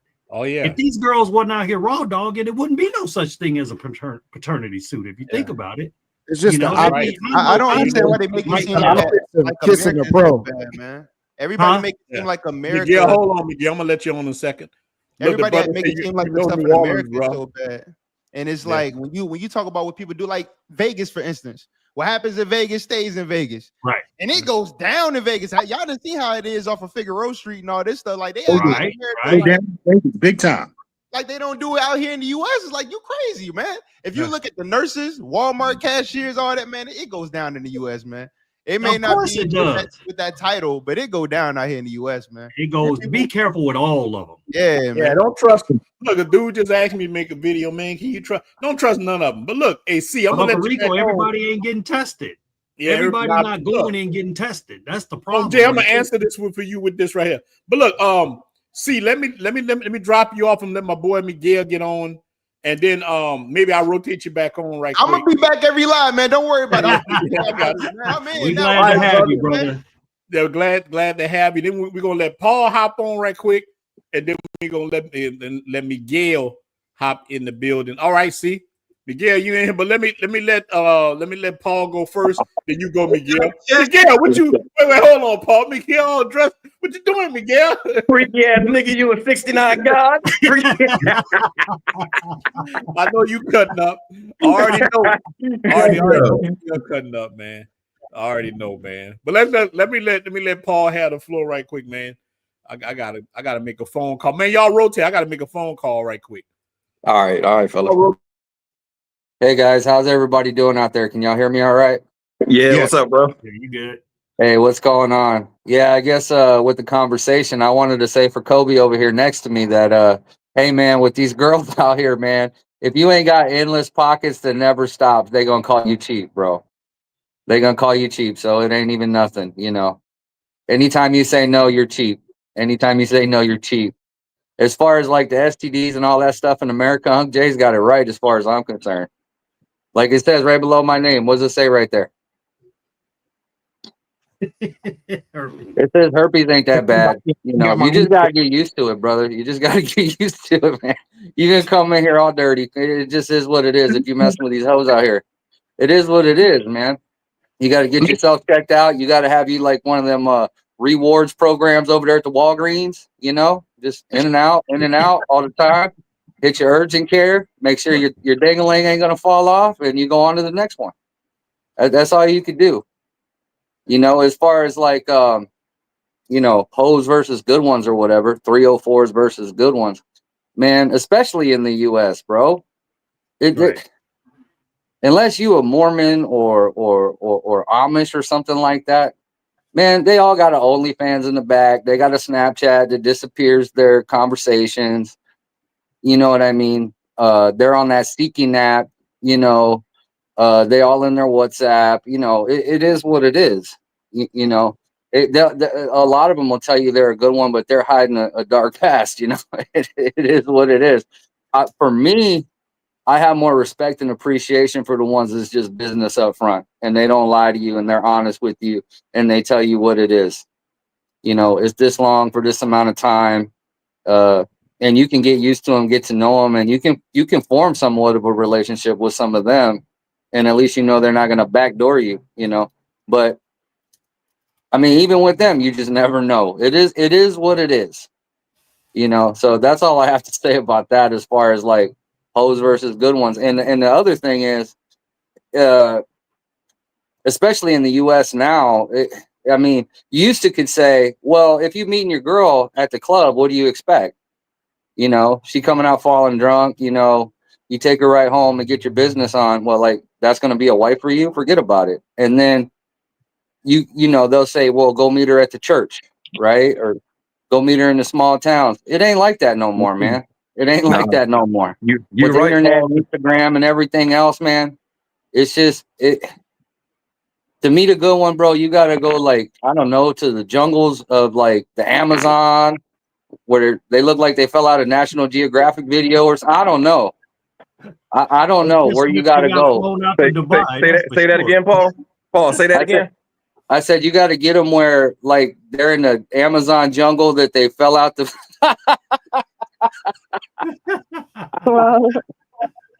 Hi, did you come out to Amazon? Why you do the slow? Miguel? What's that? Where are you? Cartagena. Okay, I'm in Medellin. I'll be in Cartagena on Tuesday. All right. Right. But yo, let me interject real quick. Let me say this about the American girl, because me and one of my buddies, we was sitting out in the bar and we was reminiscing. Before I started going overseas, I was always traveling in the States, though. And we was hitting Freaknik, ATL, All-Star Weekend, Cancun, all of those spots. And let me tell you, American chicks was going to Cancun during that festival, selling that chocha. Yep. They were going to Las Vegas, All-Star Weekend 2007, selling that chocha. All-Star Weekend in Atlanta, same thing. You know what I'm saying? So they talk like they bigger and better, and oh, you going down there to get a dirty foot, but yo, you was doing the same thing at All-Star Weekend and all these other functions in the United States. So what makes you better? Yeah, man, that good girl out of Iowa State that's going for her nursing degree, you know, graduated at the top of her class, the blondest hair, the bluest eyes, just innocent as the driven snow. That girl's down there at the foam cannon party in Cabo, getting her back blown out. Mm-hmm. That's what it is. That's what it is. And what it is there's so many young guys now that's getting raised without fathers to teach them the game. They ain't even got uncles or big brothers, nothing to teach them the game. And these guys get swept right up in that Disney simp crap. And before they know it, they're at the other end of a divorce decree. You know what I mean? Yeah, it's and definitely it's a bad a day generation for 'em. lost. Yeah, it's a generation lost, man. And to piggyback off of what you said about the church, man, everybody in church on their knees ain't praying. So it's That's you know it what I right mean? there.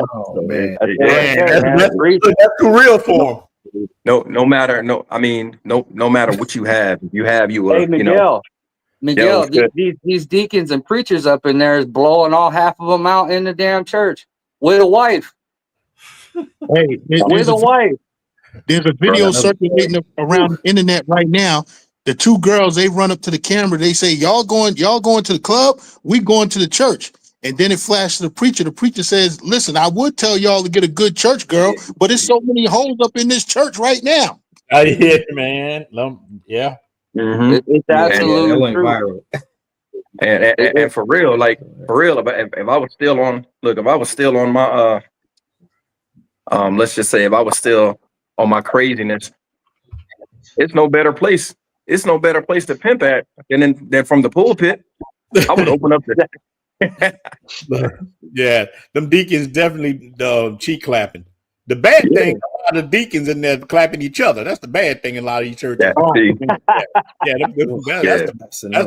why I gotta look at church weird. Never would have made it. Get the hell out of here. Well, see that's another thing that happened too. Especially, you talk about the lack of men, so to speak, like people to guide the young boys. I mean, even up in the church, there's a whole bunch of zesties. Everybody done been to a church where it's an old zesty ass dude on the organ, somebody playing. You know what I mean? Like, you're just doing way too much. So, and it's just like all of that drove the men out. Like the real man. That was I can't tell you the last time I've been inside a church, man. It's like, look what you just saying, and look, shout out to my boy at your wife's house. Look, brother, at your wife's house. Good morning. Yeah, he's in Pattaya, Thailand. Shout out to my brother. Yeah, man. Passports over Keisha's. Bye, Felicia. Real talk. Look, yeah, man. Look, bye, Felicia. But the last church I was going to, man, I was married and everything. It's been some years now. But the ministers in there, I noticed they were just a bunch of simps. Like, they never held any woman accountable in the church. These women could do anything, man. Look, my ex-wife would report to them like they were her daddy, and I'm in there talking, and I would tell them something makes sense just talking to them, and they were like, Brother Ron, to have a, and one day it hit me. I'm like, man, the hell with this. I'm out. Hey, Ron, that's business. It was business. Hey, Ron, that's why I quit going. You just hit the nail on the head, because it's not about, what's going on behind the scenes with these preachers and deacons and whatnot. But you'll sit in there during the sermon and they're just chastising men, breaking them down, talking about we need to marry these 304s. They're coming back to God. We got to forgive them for their 300 body count and whatnot. And if we got a problem with one of us, it's somehow, or one of them, it's somehow our fault. When they don't listen, when they don't follow your guidance and this and that, they turn it all around. It's all garbage. I'm petty. Good church husband. Nah, I'm too petty for that. If I turn the other cheek, it's only to smack a bitch on the ass. So I ain't got. Yeah, man. Ron, you trying to be a good church husband? No, me? Yeah. Let me tell you, I did so much bad. I thought I could wash away my sins. Look, man, I really know this is real talk, man. My growing up in New Orleans, my uncles, bro, were terrible, right? my first woman, people talk that mango talk. I was baptized in coochie. You know what I'm saying? Like from a young kid, we had a place, right? I lived on Gravier Street, and we had Tulane is next door. And down Tulane, women would walk all day. My uncle was a crackhead, and his best friend was a PMIP, right? And what they got me was a woman for me to grow up. And Miss Mary, I still remember Miss Mary's name. Miss Mary teared me out. She made me the werewolf. So look, I devastated so many women in New Orleans because of that. I was knocking them down like crazy, right? And so I wanted to I needed to be baptized, big dog. I was trying to start Look, OJ, I was trying to stop slaughtering villages. I walked to church holding my hand, and there was a cross in it. I'm like, help me, please. I went to the preacher telling, hey, man, I'm slaughtering villages at night. I can't stop. So I end up getting baptized, doing all this stuff, and I cleaned myself up, had 2 kids, did the right thing. Right. And, yeah, but it wasn't me. And you know what? You know what I got rewarded for that? Divorce, child support, my house. When I was out there being a man, doing what we supposed to do, that woman loved me to death. Ain't nothing I couldn't do. The moment I put the suit on and my tie, taking care of my family, got us a nice brick house on the lake, 2-car garage. I'm not happy. Out of the blue. I'm not happy because you know what? I was living a fake life, a fake persona. She liked the bad guy who I really was. I put on a mask, and that woman was like, I thought you was a freaking werewolf. You ain't no werewolf. You a chihuahua. You a chihuahua. And look, she want a wolf. She had a wolf. I turned to a chihuahua. Guess what? She was gone. And you know what I realized? Dude, I was working at Home Depot. That's why you always hear me talk about Home Depot. Look, on Jay, she pull up in my car with a ninja driving my car and my 2 daughters sitting on the back seat. No. Man. Listen, I man. I know that was your last day on the job. Oh, that was my last day. Look, okay, I had that orange Home Depot apron on. It's all short and tight. Man, I was going out of church, Home Depot, everything. That was it. I went back and I started following the moon again. That was it. That was all. That was it. Hey, Ronin. Let me give a shout out to Accountable Commentary. I don't know if y'all watch him. He dropped a video either last night or this morning about that very same story that you just told. And he said the downfall of most black men was marrying one of these Keishas. It wasn't the job. It wasn't anything, drinking, drugs. It was marrying that Keisha. That was the downfall of most black men. Give me a shout out. Who it was? What's his name? Huh? What's the guy's name? Accountable Commentary. That's the name of his YouTube channel. Man, shout out to that brother. But Ronin is so correct with that, man. I mean, when I was married, bro, and I was trying to take one for you, trying to do the right thing, man. And I got sick, and I was a house husband. I was cleaning, I was cooking, I was washing clothes, doing everything, bro. And this fool would come home and complain about a fingerprint on the stainless steel refrigerator. You know what I'm saying? And it's like, wait a minute now, I'm military, so we can get white glove if it come down to it. You know what I'm saying? But I had to kind of detox from that military life, so I'm not, because you can't maintain a household when you're going around white glove and shit, you know what I mean? But she didn't appreciate it until I left her ass. You know what I'm saying? After I left her ass, now it's like, oh, I miss my husband.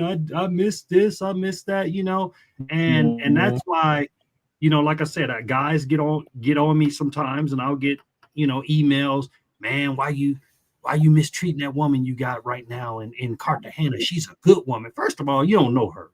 That's number one. Number two is that I'm gonna keep her on her toes. I think that you gotta make a person think that any moment you can strike out. Yeah. Because when you get comfortable, it's over. And she didn't respect me anymore. You know what I'm saying? Then when we get mad, now I was this loser and I'm this and that. Oh, you just mad because I got the one up on you. But like Ronan said, I bet you this one, when you tell her that the wolf gonna come out every once in a while, I'm not like other guys, she good. Okay, that's their warning. Hey, I'm not like other guys. I'm not like other guys. Look, don't get me woofy. You wouldn't like me when I'm woofy. Yeah, you wouldn't like me. I think a person gotta always think that you can go out. Women are not attracted to simps. Women are attracted to men that are alpha males, that other women want them. I don't know why that is, but that nice guy, he never wins. I'm trying to get this through my daughter. My daughter's 18. I'm trying to get it through her head right now. Look, go find you the biggest nerd and be with that dude, because that dude gonna be something. She won't cool ass Fernando here in Cartagena. And I'm like, nah. They call him Pretty Ricky is what they call him. Like that ain't one sugar. I'm like, you gonna be taking care of Fernando your whole life. You know what I'm saying? Yeah. Hey guys, I got story time. I got story time on this. Hey Ron, girl pulled up on you in the Home Depot. Jay, you came home, got screamed at for fingerprints on the refrigerator. Check this out. Let me tell you my introduction to this stuff. I came home from work. This is a true story. I unlocked my front door and walked in the house to an empty fucking house. That's what happened to me. Happened to me before too. Yeah. I walked in the house to an empty house, nothing but a crooked picture on the wall. I would never forget that crooked picture on the wall. You could see like the squares on the wall where it was clean underneath the pictures, and then a little bit darker on the wall, just from years or whatever. Yeah. Bro, I was so in shock. I didn't realize what had happened for like another 45 minutes. Dang. I was just walking around the house scratching my head like, why is my stuff off? Did I get robbed? Yeah. I thought I got robbed, and I needed to call my wife and tell her that I got robbed. That's what I thought. You got robbed, all right. I did get robbed. Somebody broke in here and took all the stuff. Hardcore, man. I don't think that ever went through your veins, man. You ever been hurt, Sarge? What? Look, Sarge. Hey, I'm gonna make this story as quick as possible. I pay $600 a month child support for a child that ain't mine. Oh damn! Oh my God! So hold on, say that again. Oh Lord. $600 a month right now. Okay, so we look. That's why I was so. I'm sorry, man. Wait. Look, Sarge won. What did he say? Yeah, Sarge, you won, big dog. Yeah, you won. You won the internet today. Yeah. Hey, The scary ones, man. Who's the brother that said they from Atlanta? Oh, I live in Atlanta. Let's see. Okay, I was just in Atlanta last week, right? I was staying with my man from Harlem. He live in Stockbridge. He just bought a big house out there, right? Yep. 5 bedrooms, 2-car garage. It's just him and his son, right? Now he bought this house. He asked his girl, he said, listen, I'm buying this house. We moving to Atlanta. She said, nah, I'm staying in Harlem. He left that chick right there on 145th and 8th Avenue. It's just him and his son in that big house, living the life. Yeah. Dang. Hey, that's how you got to do, man. I was in a nightmare scenario. I was a regular dude before I had my career, and I was with a girl that was a multi-millionaire, man. And when I tell you, they will make you feel like this small. Yeah. Yeah. It'll work. What they want you to do, man, because they got the leverage. Lord have mercy, man. Hey, man, men are benevolent beings, right? Yeah. We can make millions. And what are we thinking? Oh, I could take care of my wife. I could take care of my kids. I could take care of my family. When a woman makes millions, what is she thinking about? How she could take care of herself and fuck everybody else. Yeah, man, you're right. We're benevolent beings. We built the world. Yeah. Look at how good they got it. Hey, thank y'all fellas for y'all contribution, because I ain't never been married. I ain't got no kids. I'm living vicariously through y'all and whatnot. Yeah, don't do it, man. Brother. Don't do it. Let me tell you. Don't do it. Don't do it. At least not in the United States. It all ain't worth the it. rest of us got a little age, but you and Kobe, Don't do it. Don't do it. You How old are you, Kobe? How old are you, Kobe?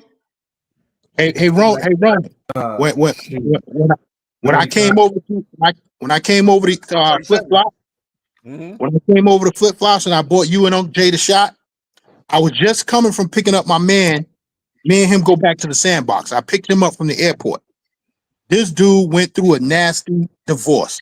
I mean, the woman got him living in his car and all that. Right? Oh my God. White woman too. White woman too. They get you. Yeah. Listen, we gonna show you the time of your life. You know what I'm saying? And after you come up off this trip, you gonna get back on your feet, brother. You know what I'm saying? Because listen, he was telling everybody his story for months. We said, listen, what we want you to do, we want you to let it all go, and you're gonna leave that woman in the past. And trust me, these women out here, excuse my language, wrong, but they gonna fuck and suck all of that bad energy up out of you, and you're gonna go back home a new man. Yeah. And he called me the other day. He said, yo, Gans, thank me for bringing. I want to thank you for bringing me on that trip. Yo, I'm getting back on my shit right now. Yeah. Another example. Look, another example of this bad behavior. Did anybody watch the Colorado game? Colorado Buffalo, Deion Sanders. You might be able to see highlights on this. So Travis Hunter showed out. I mean, my man showed out, right? And so on one play, he caught an out route or whatever, and they ran him out of bounds onto Oklahoma State sideline, and he was smiling. I don't know if he was smiling at the crowd, smiling at the cheerleaders. You know, this dude, he smiled. Whatever he do, he smiled. At the end of the game, he run up in the stands because this is his last game to hug his girl. She arguing with him, bro. She turned. I saw that. That's on her head. Yeah. She turned her head. She turned her head. She pointed she turned her head. Real? Yeah. You know what, Miguel? She got a dollar sign tattooed on her finger. She has a dollar sign tattooed on her finger. And the thing about it is, he's admitted it. She did not want him at first. Now all of a sudden, he about to get millions. Now all of a sudden, man, I know Deion done tried to talk to that dude. But man, come on. Did you see that story? Turned her head on him. Sarge, you didn't see that? How she turned?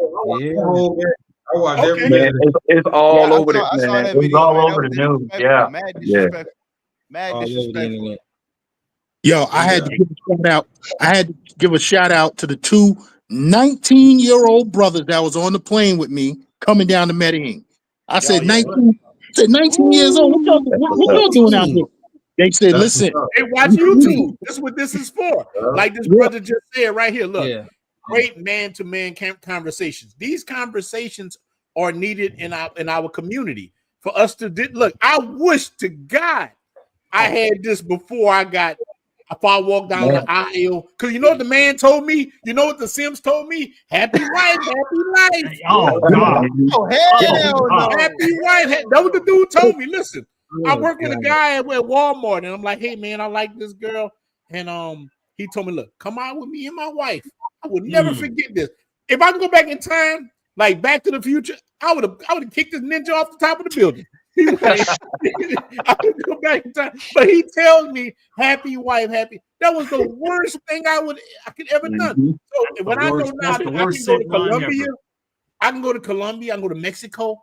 I can go anywhere. And look, even if these chicks just want money, I get to clap all the cheeks I want, and I can live for cheaper. What in the hell is wrong with you? Hey, bro. Another example.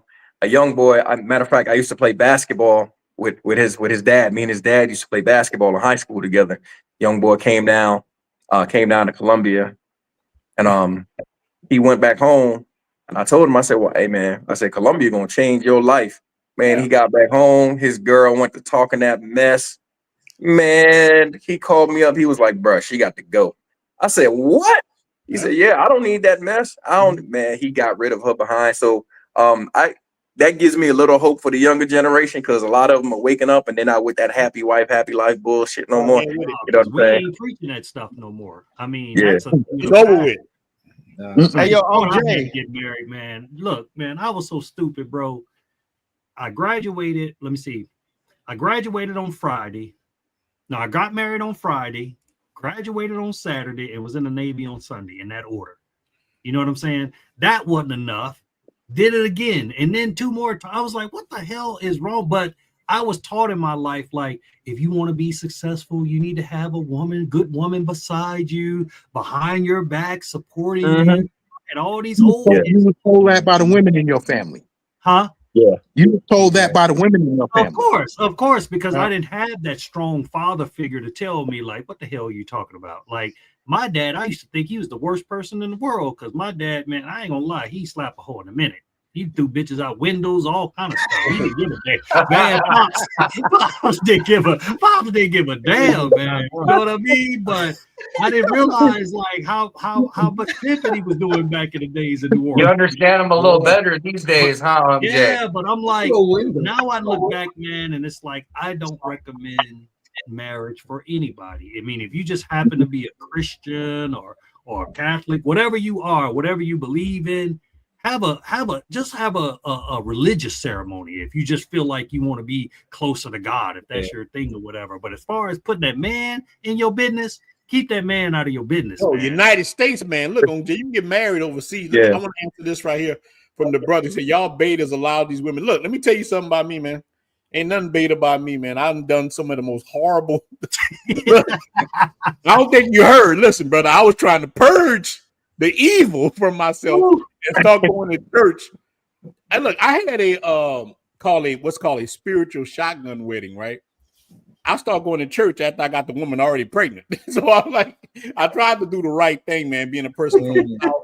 And I've been knocking down women ever since I've been married. That prostitute I was telling y'all about. But let's let Brother Black Cleaner, man. You've been up there quiet. You got the stage, big dog. What you think about all this, Black Cleaner? Well, number one, man, just stay on your purpose, because that's the main focus there is if you staying on your purpose, then the woman has no choice but to follow you. And if they're not following you, then those are the ones that you got to get rid of. Because what happens is, you do have a lot of simps out here who turn around and they start trying to please the woman and trying to make, as you said, a happy wife so they can have a happy life. But really, we all know what happens with that. You explained it perfectly when you was talking about the Home Depot situation. You turned and tried to serve her, and she was like, oh, he's too soft, and then went and found a bad boy. But if you would have stayed on your purpose, I guarantee you now, when she sees you now, because you on your purpose, she's like, damn, I done lost a good one. Look, she tried to come back. That's a whole different story. Look, no, and I'm going to let you finish. Let me tell you what happened one night. This is the part 2 of the story, big dog. Look. She moves to New York. I don't know where the Jamaica. So the dude was from Jamaica or Trinidad or whatever. She moved, go to New York, and they were struggling. Now this time, I go into monk mode hard. I rebuild my whole life, get a Corvette, everything. Get a bad chick. I get a bad man. I'm telling you, bad chick, and me and her living together. And she pulls up, never forgot it, at my condo. And she goes there and she blowing the horn. She say, I'm outside with your 2 kids. And I'm there, me and the chick hugging on me. And look, I got my Johnny Walker. I'm looking down at her. I'm looking down like an emperor, off the upstairs. And look, I'm not a malicious person. And she say, I'm homeless. I don't have nowhere to go. I say, well, you send my 2 daughters in the house, and you can go where you want. I give you $200 for you to go. Now, you can get you a place, but my daughters could stay in the house with me. You ain't taking my kids. That's the Keisha. She's like, you ain't taking my kids. I'm like, well, I had changed. I went back to the Winwood. I'm like, well, get the fuck on then. Like that. She was like, you don't care about your kids? No, I care about my kids. Not just you. I'm not worried about you. You can ride out. But I got my kids. Bruh, she ended up living in her mother's garage. She would not give me my kids. I had to hire a lawyer. It cost me $20,000 to get custody of my 2 daughters. I eventually won, but it cost me $20,000 to get them. And I raised them from by the time they were little girls. Good thing I did, because right now they both in college. One of them just got married. The other one's doing phenomenal because I raised them. You know what? I didn't raise my daughters to be strong, independent women. I raised them to be wives, but I put in there that, hey, you can be an independent woman, but you don't want to be an independent woman. And that was the biggest thing I put in them. They're both doing phenomenal. They'll never disrespect the man. But they will tell men all the time, look, this my dad he's a rider. And when the men, you know, when my son-in-law came meet me, like, he from Nigeria, he like, you are a good man. He like, if we was in Nigeria, I give you 100 goats. Hey man, I don't want no goats, big dog. You can buy me a bottle of Johnny Walker and we can ride. But that's how I am. So she did come back. I got my revenge, and, you know, quote unquote revenge. And look, even to this day, she's just not doing good. She blamed, look, the dude that she met, she got remarried. You talking about a simp? Some simp cat married her, and he come to me and say, so you're not Superman. She got my name still tattooed on her leg. Oh, my name. man. I'm like, dude, how you gonna live with a woman with my name tattooed on her leg? She refused to take it off. She said, when you be a better man than him, I'll take it off. This nigga's still married to her. Like, hustling to my simps. Nah, man. No, she said she told this cat, whenever you become a better man than he, because look, I did. One thing that I put in a house, I took her from college into a top-notch lifestyle. Now that she in like 40 years old, she's like, damn, I messed my life up. She like, you know what I'm saying? You know, when they're young and pretty, they think they got the whole world. They got the bull by the horn. Now she's 40 years old and she's like, damn, I effed up. I had everything I wanted. Father Time is undefeated. Yeah. The wall. Why is it always my kids when they mad? What about? I thought it was our kids. Mm-hmm. Yeah, that's the crazy part. But Black Cleaner, man, finish your thought, big dog. No, that's pretty much what my thought is, because even the prime example is what's going on right now with the turkey leg hut. You know, that couple. Yeah. I don't know if y'all familiar with that story where, you know, he's the one that was his brainchild. That was his baby. He made it popular. And since it was in her name, she tried to, take all of the glory for it and divorced him and took the turkey leg hut. And 1 year later, the turkey leg hut has now been filing for bankruptcy. And they done knocked her out. I saw that. That's crazy. I didn't know the story behind it, but I saw that. Damn, that's crazy. Yeah. Meanwhile, her husband started the Oyster Hut and had a restaurant right across the street from the turkey leg hut, and his business is doing well. He even got food trucks and everything. So that's just letting you know what she was really about in there. You know, she just wanted the clout. She wanted the money. She wanted the fame, but she didn't know she wasn't the one to be able to do it. He was the man who was able to put it all together and make it happen. And that's what happened. It shows out in the end. So, and that's what always happens with a lot of times when you're dealing with these couples. If they're not for you, they're for themselves, it's going to come out in the wash. So just stay on your purpose. Man, Black Cleaner, man, that's facts, man. Look, Turkey Leg Hut is a good man. If you guys don't know anything about that, go look at their story. So they're actually from here in Louisiana. I don't know if he is or she is or both of them are from here, but they went out there and they found success, millions of dollars, and then one day she's not happy. I'm telling you, the same. It happened. Look, whether you black, white, whatever you are in America, it happens. It's like, I'm not happy. It just all out of the blue. You're not happy. It's always about their happiness, man. It's all about. It's always about them. They're very selfish. Look, and an average woman in America don't want an average man. I always talk about my meal lady. She was telling me how hard it is to find a good man. She was like, it's so hard to find a good man. I'm like, all these men. She said, the only men that want me, she told me, are mail carriers. I'm like, but you a mail carrier. Exactly. Listen. Exactly. See, but you know what, Ron? That's the delusion of these women in the States. And I think that's what a lot of us are talking about here. Like, I heard a brother say the reason why we starting to treat all of them the same is we can't distinguish the pros from the regular girls because y'all all walking together. So women just don't hold other women accountable. Like you could sit in the room and it could be 3 women in there 400 pounds, and you'd be like, "Hey, do you think she's overweight?" She's like, "Nah, girl, do your thing." That's how Lizzo got so famous because other women don't want to take them women, make them accountable for being lazy and overweight or being a 3 or 4 or whatever it might be. So when you try to find a good girl and she hanging with these pros all the time and she in the club and doing all that extra stuff, or her social media is a bunch of BS and all this stuff, then you like, well, we confused. Like, we don't know, like, we go to the church, but then I used to promote parties. And every woman and this is when I was in the Army, and every woman I seen in the club at my parties on Saturday would be in that church on Sunday. Yeah. Praise the Lord. I'm talking cutting up on the floor, tail all in the air, all drunk, and then sit in that church Sunday and be like, I can't find a good dude. Well, we confused because we don't know.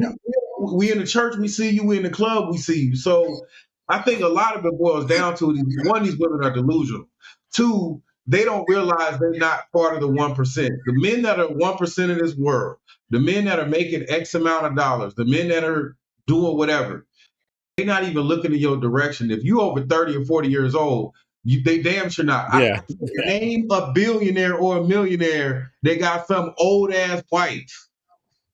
You know what I'm saying? Like they want men like young and fit. And as much Sarge, that's what we talked about last stream with what her name, Lisa Ray. Lisa Ray's pretty. And she said that she don't want an ordinary man because she take trips for a month and they could take a trip for a week. She want a rich man.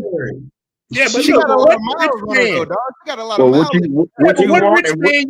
What man you know want a 57-year-old woman if he's a multi-millionaire? Listen, exactly. I'm a multi, maybe a couple of $100,000. I got a couple of $100,000, but I don't even want a 157. You know what I'm saying? And I'm in my 40s, but still, look, I don't want somebody my age. And you know what I'm saying? Nope. You gotta be younger than what I am. I don't want no Goodyear retread. Nah, man. I mean, that's just real talk. Hey, Ron, you're looking for a good man. You're looking for a good lifestyle, man. She had it. You know what? It used to be that they wanted.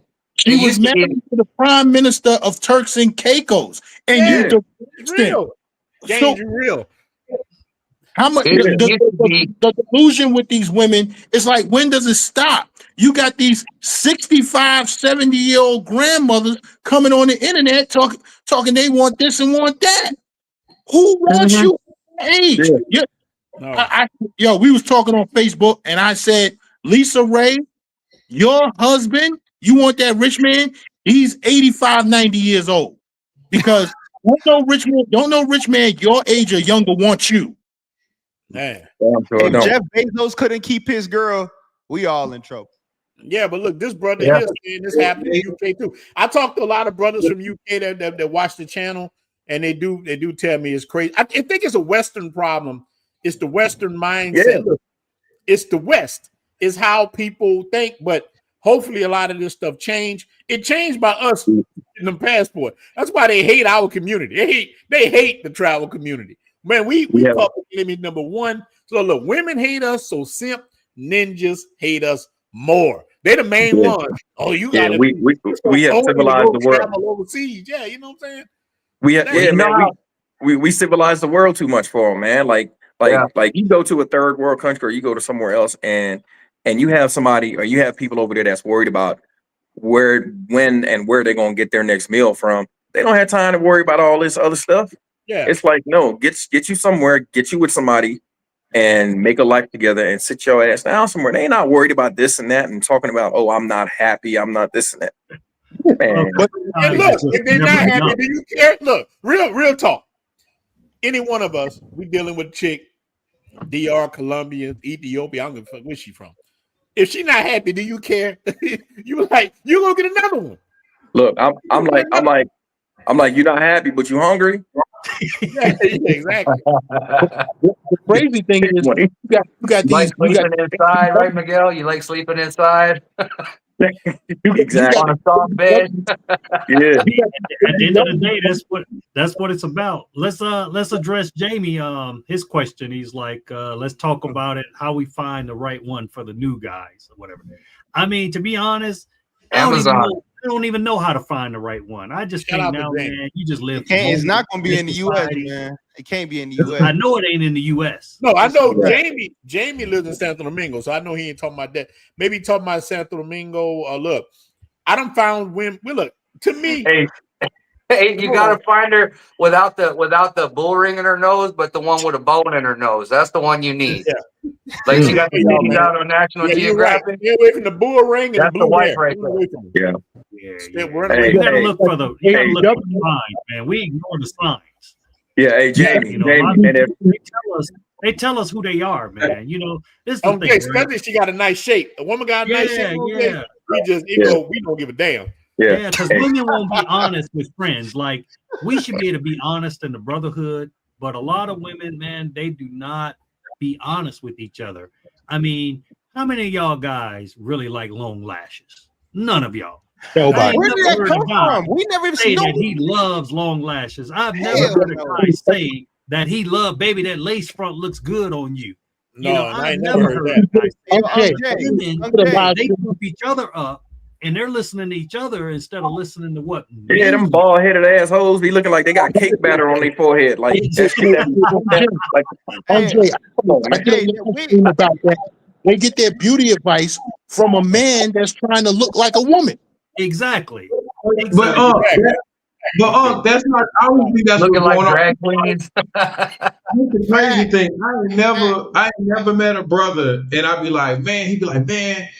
I went out with this chick, man. She was bad, bro, but man, she ain't had no lashes on, my dude. So I hold him accountable. Exactly. I had to leave. He like, I had to leave. She ain't had no lashes. They don't do none of that stuff for us, man. They don't do none of that stuff because even in the ATL, if you look at it, if you look at the music videos back in the early like 90s and in the early 2000s, look at the type of women that was even in the music videos. They were real slim.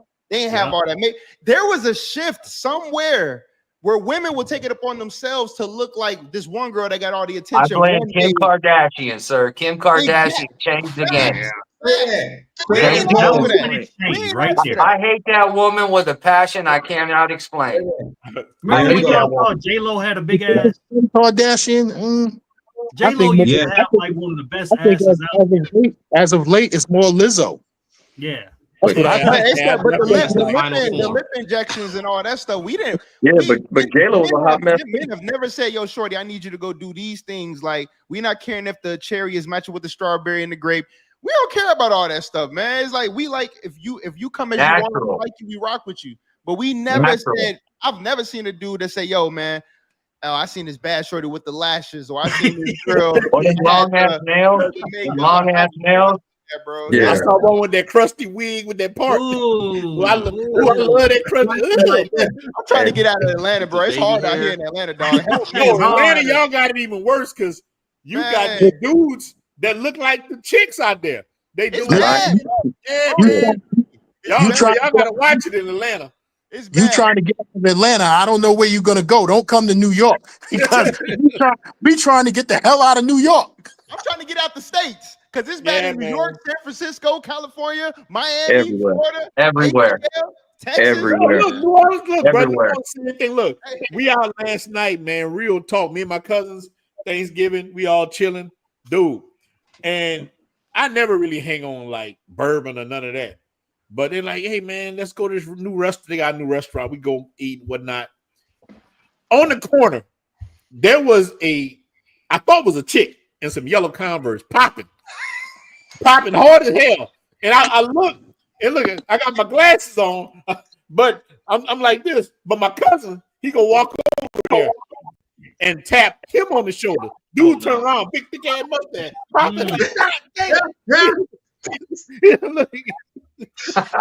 happened to me and my brother, man. We was in Atlanta. Hard as hell, young Chuck Taylor's on.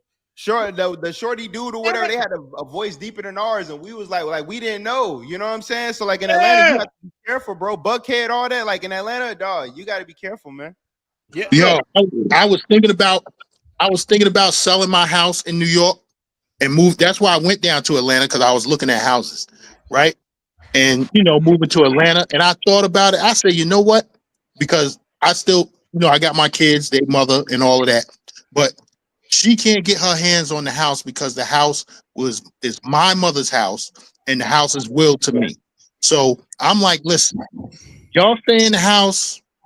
Take care of the house. If you want to rent it out, whatever, do what you want to do. I'm gonna go get me an apartment down in Dominican Republic, and I'll come to New York. I'll come back to New York every 5 months. Yeah, that's about I'm trying right. to move to the DR, man. It's crap. You don't see that in the DR. Look, that's the best. That's the best move for me. Now, Sarge, let me tell you this. Look, Santo Domingo. I definitely don't see it a lot. I done saw one or two, like we know we on YouTube. We got to speak lightly. Transgenders, but even in Sosua, I probably them only saw two. You know that one sitting by the park. Yep. They got that one. They got the one sitting by the park that looked like Vampire in Brooklyn. That one day. Scary movie. And they got the other one sit on Pedro Cosante. He a light skinned. Like I only saw like two of them, but dang man, I rather that than being like here in New Orleans, man. We got so many now. I mean, like God, dog. Tell your daddy. You know what my biggest problem is, Ronin? It's a bunch of zesties down here. Everybody can be over-sexualized except for men. You're Ronin. Heterosexual men. Go ahead. I can hear you. Go. I think he's delayed. Yo, that one that you was just talking about in Sosua, I actually took the public taxi with him. Oh, okay. Oh, back to Puerto Plata. Okay. The little light-skinned one. I was like, oh man, because they was all done up, and then all of a sudden he started talking. He had that deep voice. Like, oh man, that took me back. I was like, God damn! And I'm on my way back to Puerto Plata, on the Publico taxi, and he hops right in, and I'm all squeezed in, all packed up with this he/she. I'm like, man. Look, OJ, he like, hey, you got some strong shoulders. You got the shoulders. Yeah. Hey, Sarge. Would any of y'all consider dating in the U.S. again? Like seriously, or y'all done? No, I'm done. No. Knocked out a few of them, but I ain't dating them. That's a no for me, dog. That's a no for me. That's a big no. Yeah. I mean, I just think like once you've had a taste of this world, and this is what I want to get across to maybe the guys out there in the chat that have never dated anybody overseas or dealt with anybody overseas. This stuff hit different, man. I ain't gonna even lie, man. It hit different. I can never go back, and I can honestly say that, man. Y'all can hold me accountable. If I'm Jay, go back to the United States or whatever, it will never happen as far as dating. I ain't saying that I won't move back. It'll be unlikely. But if I did, I can tell you this: I'll be dating in other countries. I won't date over there anymore. I'm done. You know what's crazy is like this weekend, for example, I was in wolf mode all Thursday and Friday, and while that is going on, Friday I got one riding a bus from Santo Domingo almost 4.5 hours. Didn't get here till 9 o'clock, and it wasn't I'm not coming. Do this, do that. Like I'll be there at 9 o'clock, knowing I was in wolf mode Thursday and Friday, and. As soon as they get there, it's just normal business. They cooking. Wait, that's one of the bad ones you showed me. Boy, he showed me two of them. Bad. They're just out here. So I'm like, why would I go to the States where I got to argue and I got this list of where I can't take you when this one looking at me and like, why are we going out to eat? We can go get some food and I'll 4 hours to see you. They can say it's monetary. These women can holler about money, but like I said before on one of the lives, my ex-wife didn't work. Her bills came to $2,000 a month. I pay every bill, and she worked full time. So I don't pay nowhere close to $2,000 a month for nobody out living in paradise. Exactly.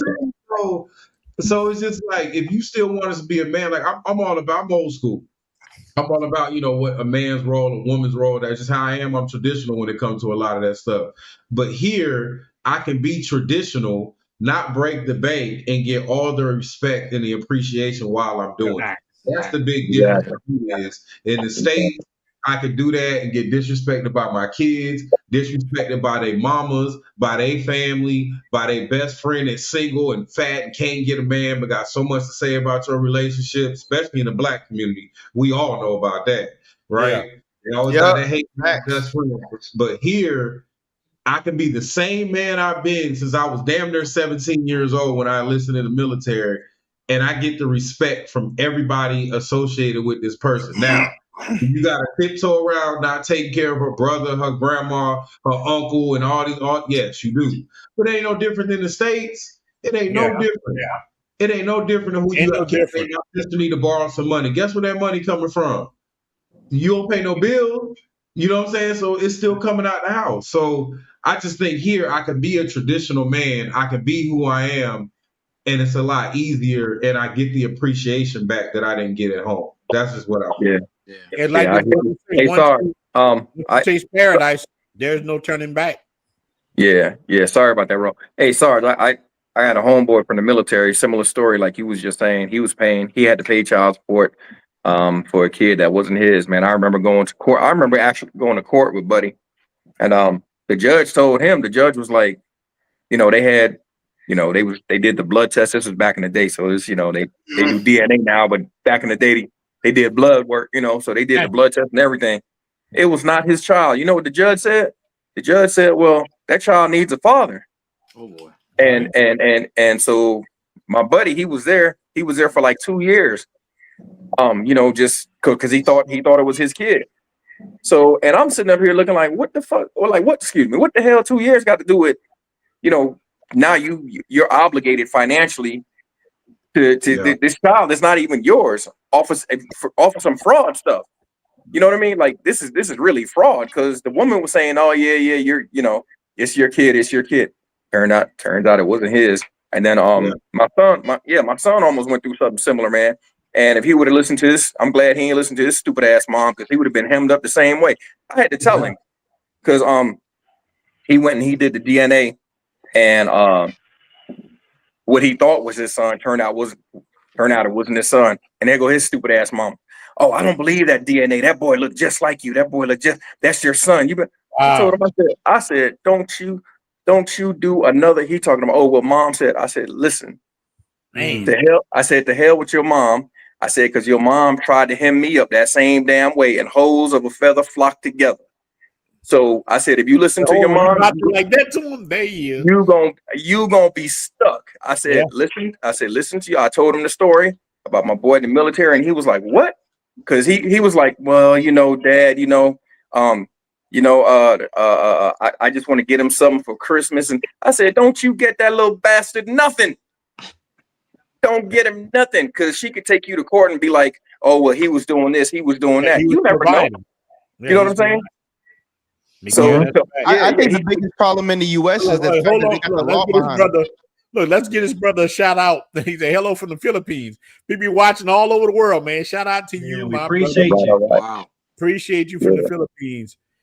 Well, hopefully you ain't dealing with this stuff here that we dealing with over. Yeah, man. So I had to tell my son, man, don't you get that little bastard nothing. I'm talking not a sock, not no Pampers, not no nothing. Don't do. I'm telling you. So so she tried. Jay, she tried taking him to court, and then it came up. I was like, nah, that's not your son. So you better go find the daddy. Yeah, it can happen. Jay, let me ask you a serious question. Yeah. 2-bedroom condominium in Cartagena. What are they going for? Because the last time I checked, it was about $75,000. Depending on where you look at, but I know $1,000 or $1,000 baht. I know some spots. 3-bedroom, brand new for under 50. Okay. Because a brother that I used to work with, and this might have been about 2 years ago, because I just retired from my job. So he had to tell me about a year, maybe 2 years ago.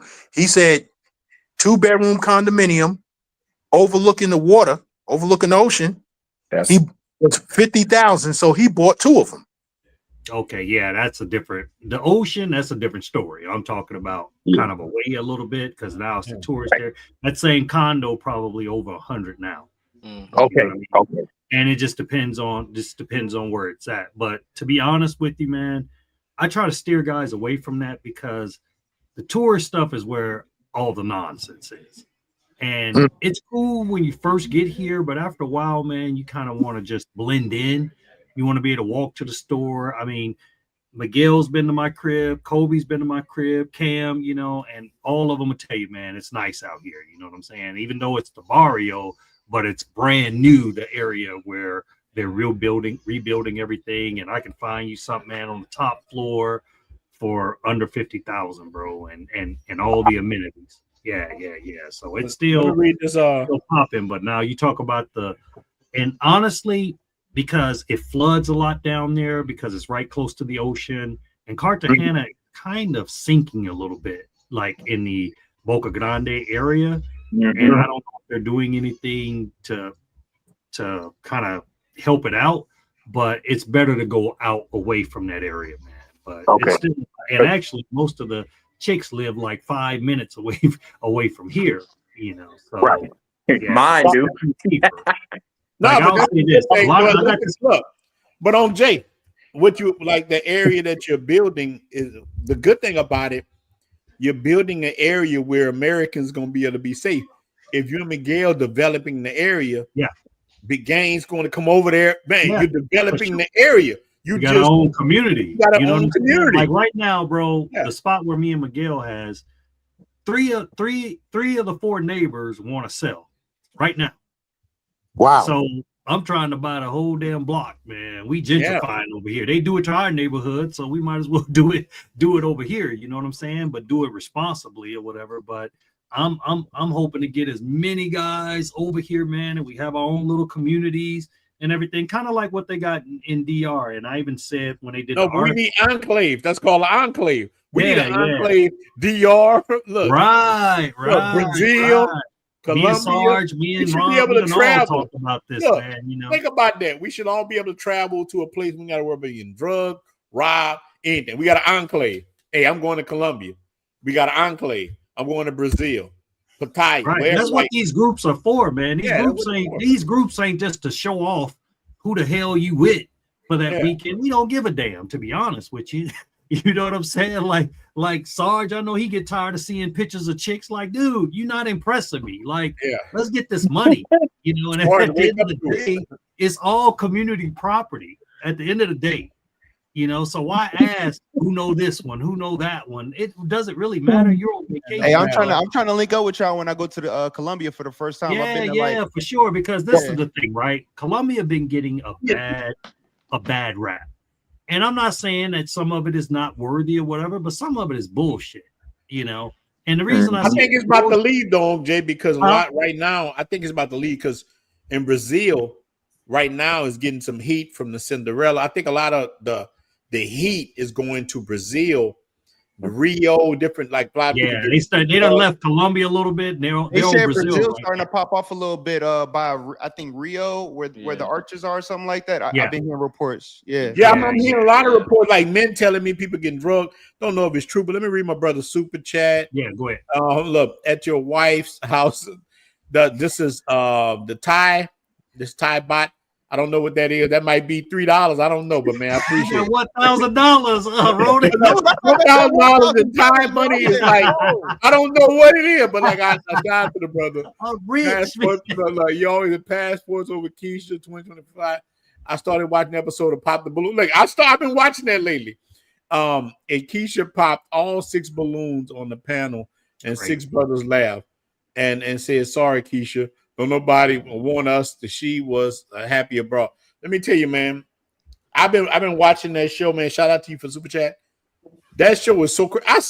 I saw dudes like regular, like square dudes doing right. Some of these women look terrible, and they'll pop the balloon on the guy. That show is garbage, Ronin. Man, they had a girl that was 4. She was like 4'11". Hold on, I know this guy right here, man. Arthur Festmeyer. He said, "Hello, my brother." What I guess talking to you on Jay about. I think I know this guy. what's a I guess a 2-unit duplex go for these? The two So it duplex. just depends on what area. See, everything depends on location. You know what I'm Exactly. saying? Like, And shout out to it That's my- I depends think on I if know you want to him. be in the tourist area, if you want to be in the barrio. I mean, that can fluctuate so much. Just like Yeah. in Sosua, Puerto Plata, Cabarete, there's so many different areas. It's kind of hard to pinpoint it down. But I can tell you this, like all the spots that I'm telling you that's on the block where Miguel and I got the spot, they're all 2 flats. They're all duplexes. They're not side by side. They're like Chicago where we have them the top and the bottom. And Tenement. all of those places are running around 50 to 60,000. Now, to get them up to your standards is probably you're gonna have to put some money into them, but you'll have a pretty big house and you'll be in a neighborhood, and that neighborhood hasn't had any issues whatsoever. But I want to address something that came up in one of the groups in my WhatsApp group. So somebody was saying, yeah, we need to. I had posted a picture of my videos on my crib, and so someone mentioned, man, we need to get with Unc Jay, and we need to start investing, blah blah blah. So one of the gentlemen was like, man, we can't just be giving our money to somebody we don't know and this and that. Yeah, and the same MFer gave his money to Bernie Madoff and gave his money to this. How many people have been ripped off by so-called reputable businesses? You know what I'm saying? And if I've talked to this with Ronin, I've talked to it with Miguel, I've turned down damn near $500,000 because I'm like, I didn't want to give up that much interest, a controlling interest of what I got going on right now. So I don't need nobody's money, and Miguel doesn't need anybody's money. But at the end of the day, we got to quit having that kind of like negative when it comes down to our own people. And I don't mean white or black. I'm just talking about the brotherhood or whatever. I'm not saying I'm not saying to be stupid or anything like that. Yeah. But the thing about it is, where the hell is Ronin gonna hide at for somebody? You know what I'm saying? If he takes $1, first of all, if I did something as far as an investment group or whatever, I'm not gonna even control it, because I don't want nobody saying, well, Unc Jay did this or Unc Jay did that. But at some time, you got to believe in somebody to get somewhere. In every investment, what is that little disclaimer they always put? This, you could lose this money or some, I don't know the exact phrase, but they basically say it's not guaranteed. It's not like, hey Jay, them same dudes is sending Western Unions every week. Exactly. So they're women. They're just waiting on them. About it is, we have to start taking control of our own destiny. You know how much money we bring to Cartagena, and we bring to Sosua, and we bring to Santo Domingo every week, guys. I mean, that plane is so full of brothers. It's like Miguel says, it's like the soul plane coming over. I'm trying to add. I never seen that many brothers on a plane till I came to Cartagena.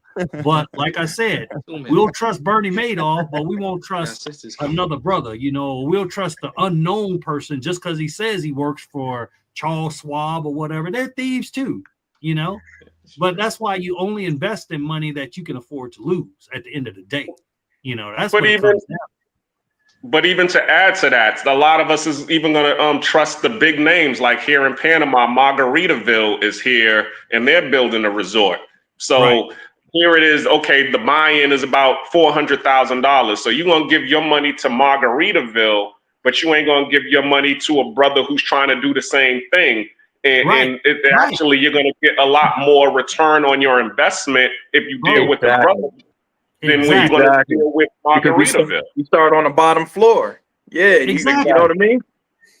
Like everybody, even in the stock market, like Microsoft, those big legacy stocks like that, you can't go to today and get 100 shares of Microsoft stock and talk about, oh, I'm gonna be rich. No, the only reason you're gonna get rich from that is if you were one of the original investors in that stuff. And if you got, your stock split and everything, and then, man, please, you got to get in on the bottom floor, man. And a lot of times for us, what happens is, I see a lot of people talking about Bitcoin and all the stuff like that. But a lot of time, by the time that information trickles down to us, the people that are going to make the money, they've already made the money. They've already made 95% of the billions and billions. And then Ronin, you're on mute. He lit. I actually had look, I actually had some Bitcoin. I made money, but Jay, you actually said something too that ties into Miguel. How people they don't realize about investing, right?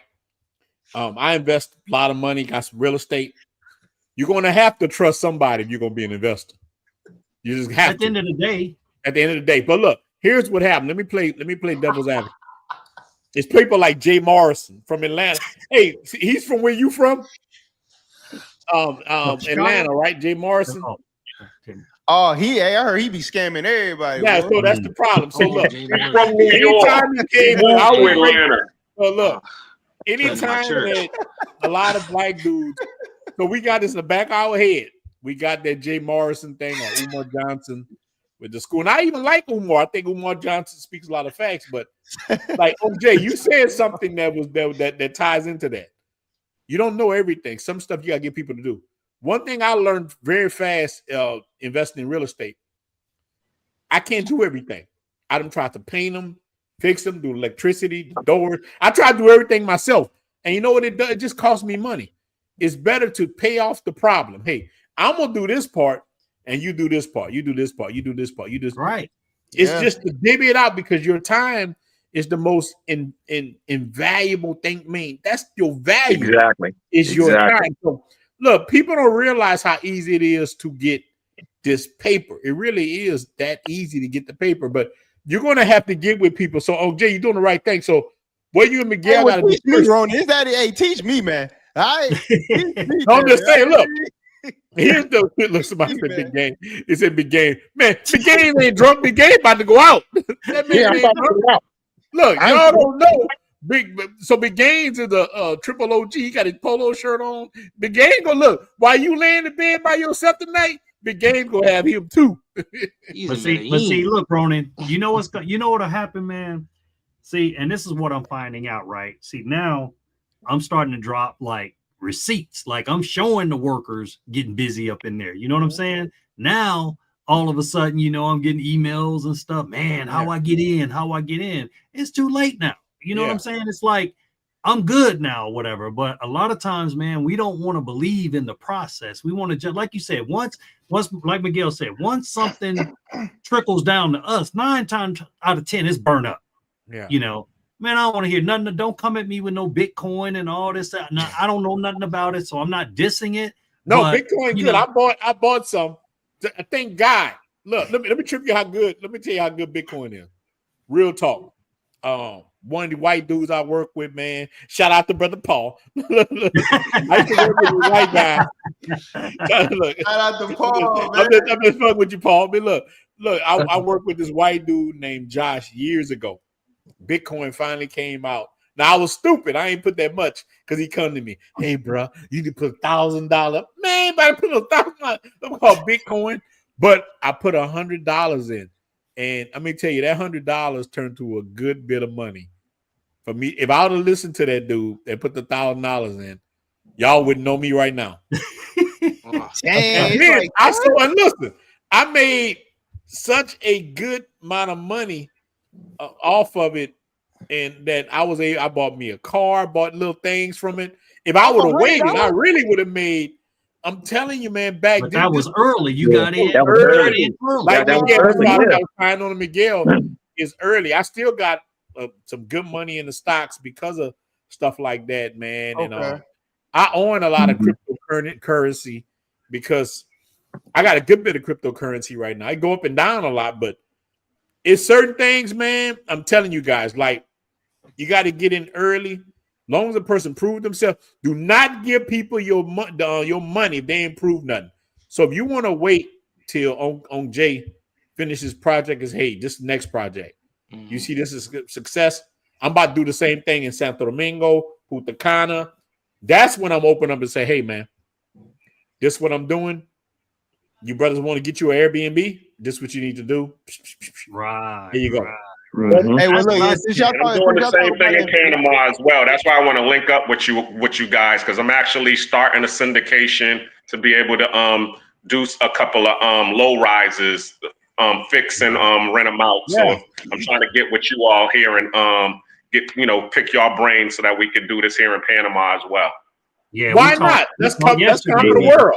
We talked We the yesterday Avengers. Look, about this. Miguel, we the Avengers, don't we? Right. Hey, yeah, I was like, I'm getting ready to jump off. I'm getting ready to jump off.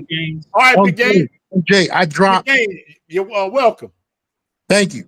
I dropped my my Instagram in the back chat. Okay. So hit me up on Instagram. I'm gonna be staying over by together when you get back. Get down here, bro. Yeah, I'm staying over by the Vibe Bar. So we hook up over there. Exactly where you at, bro. Yeah. Yeah, but Right.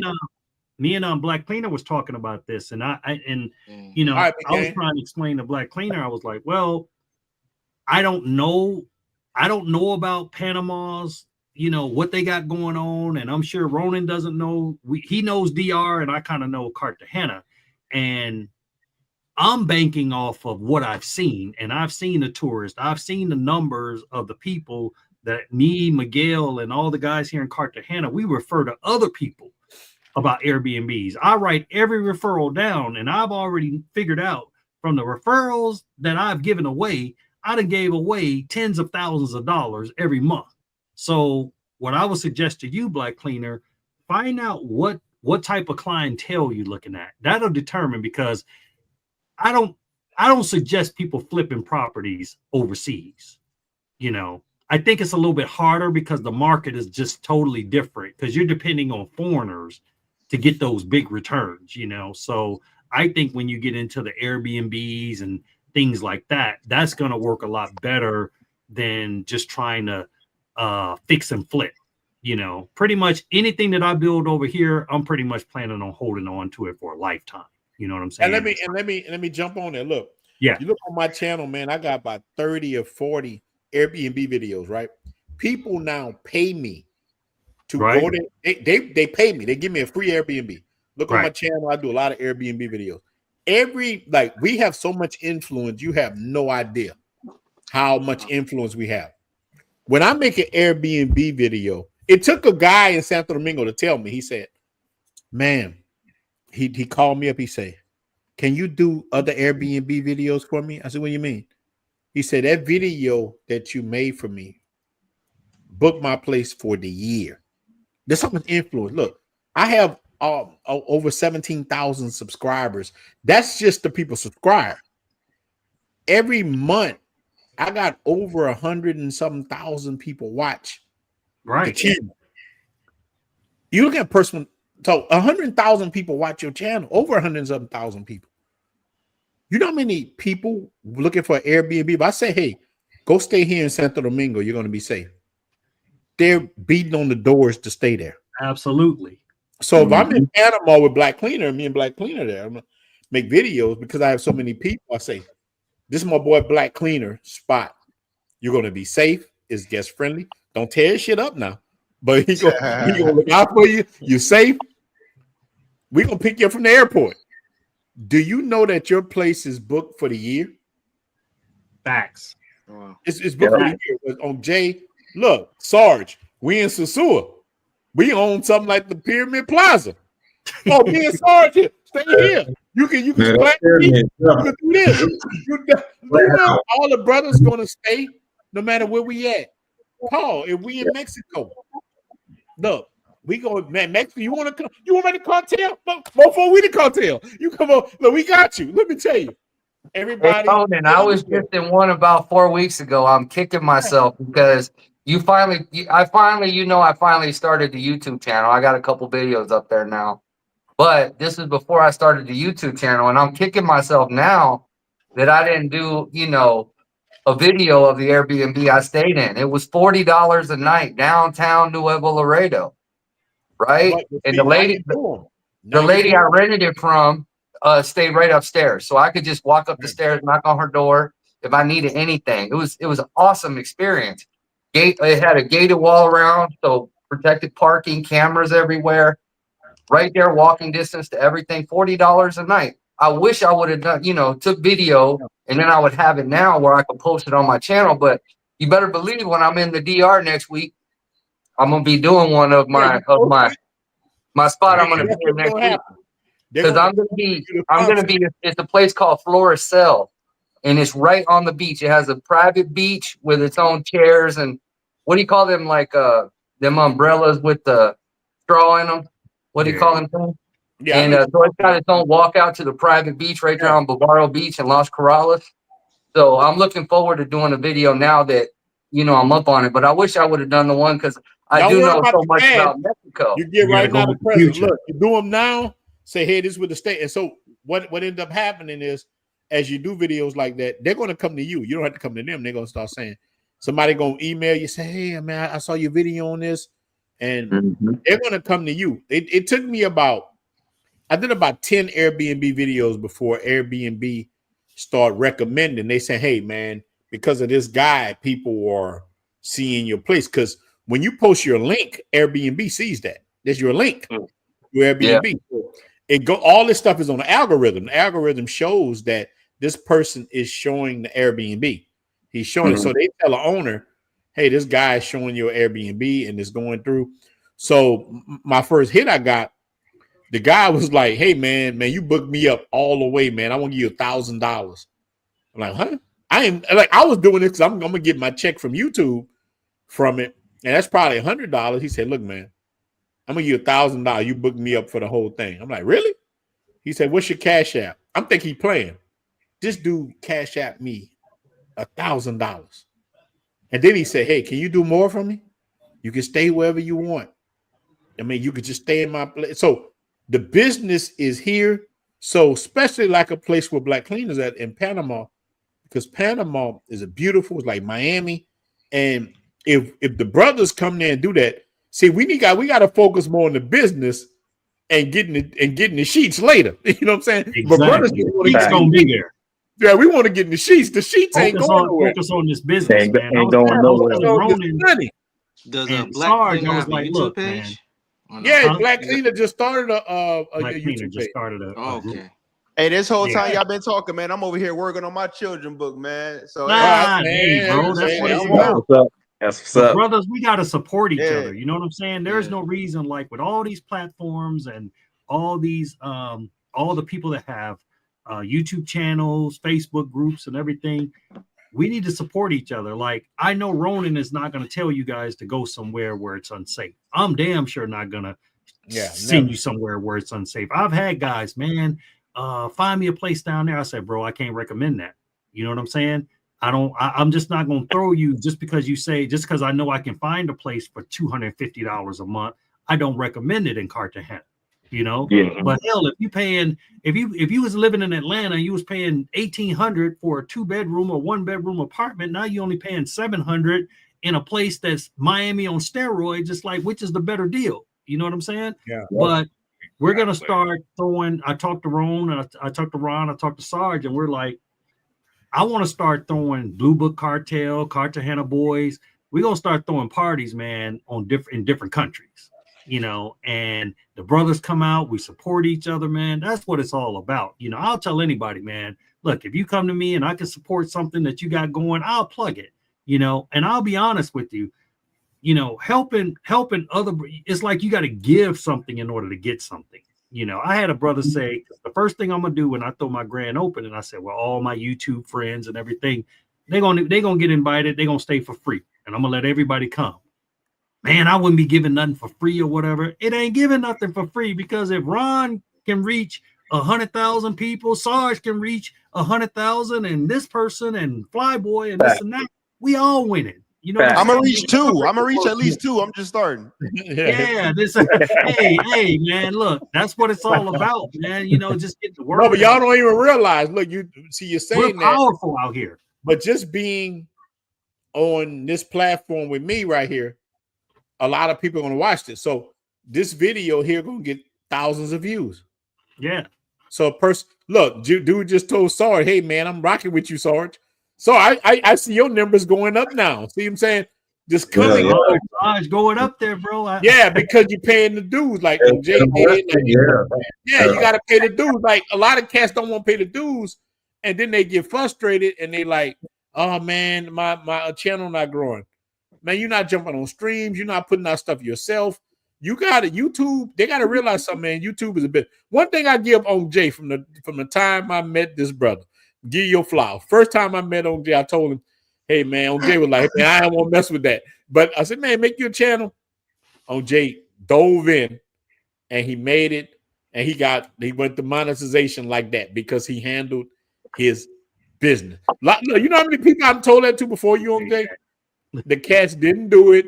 They didn't. They'll sit there. Look, some of them start out hard. They start running, whoo, whoo, whoo, and like when they hit that roadblock,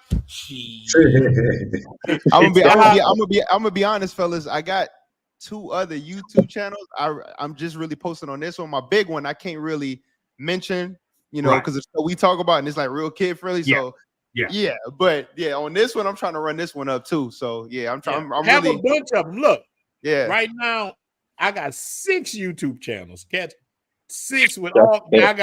I got some stuff I got Ronin Lo-Fi. I got other stuff that ain't got nothing to do. Bro, I even got a quote unquote Christian and Buddhist channel. Man, whatever works. No, listen. And I'm about to put my girl to work. Look, Miguel, she's gonna be doing makeup.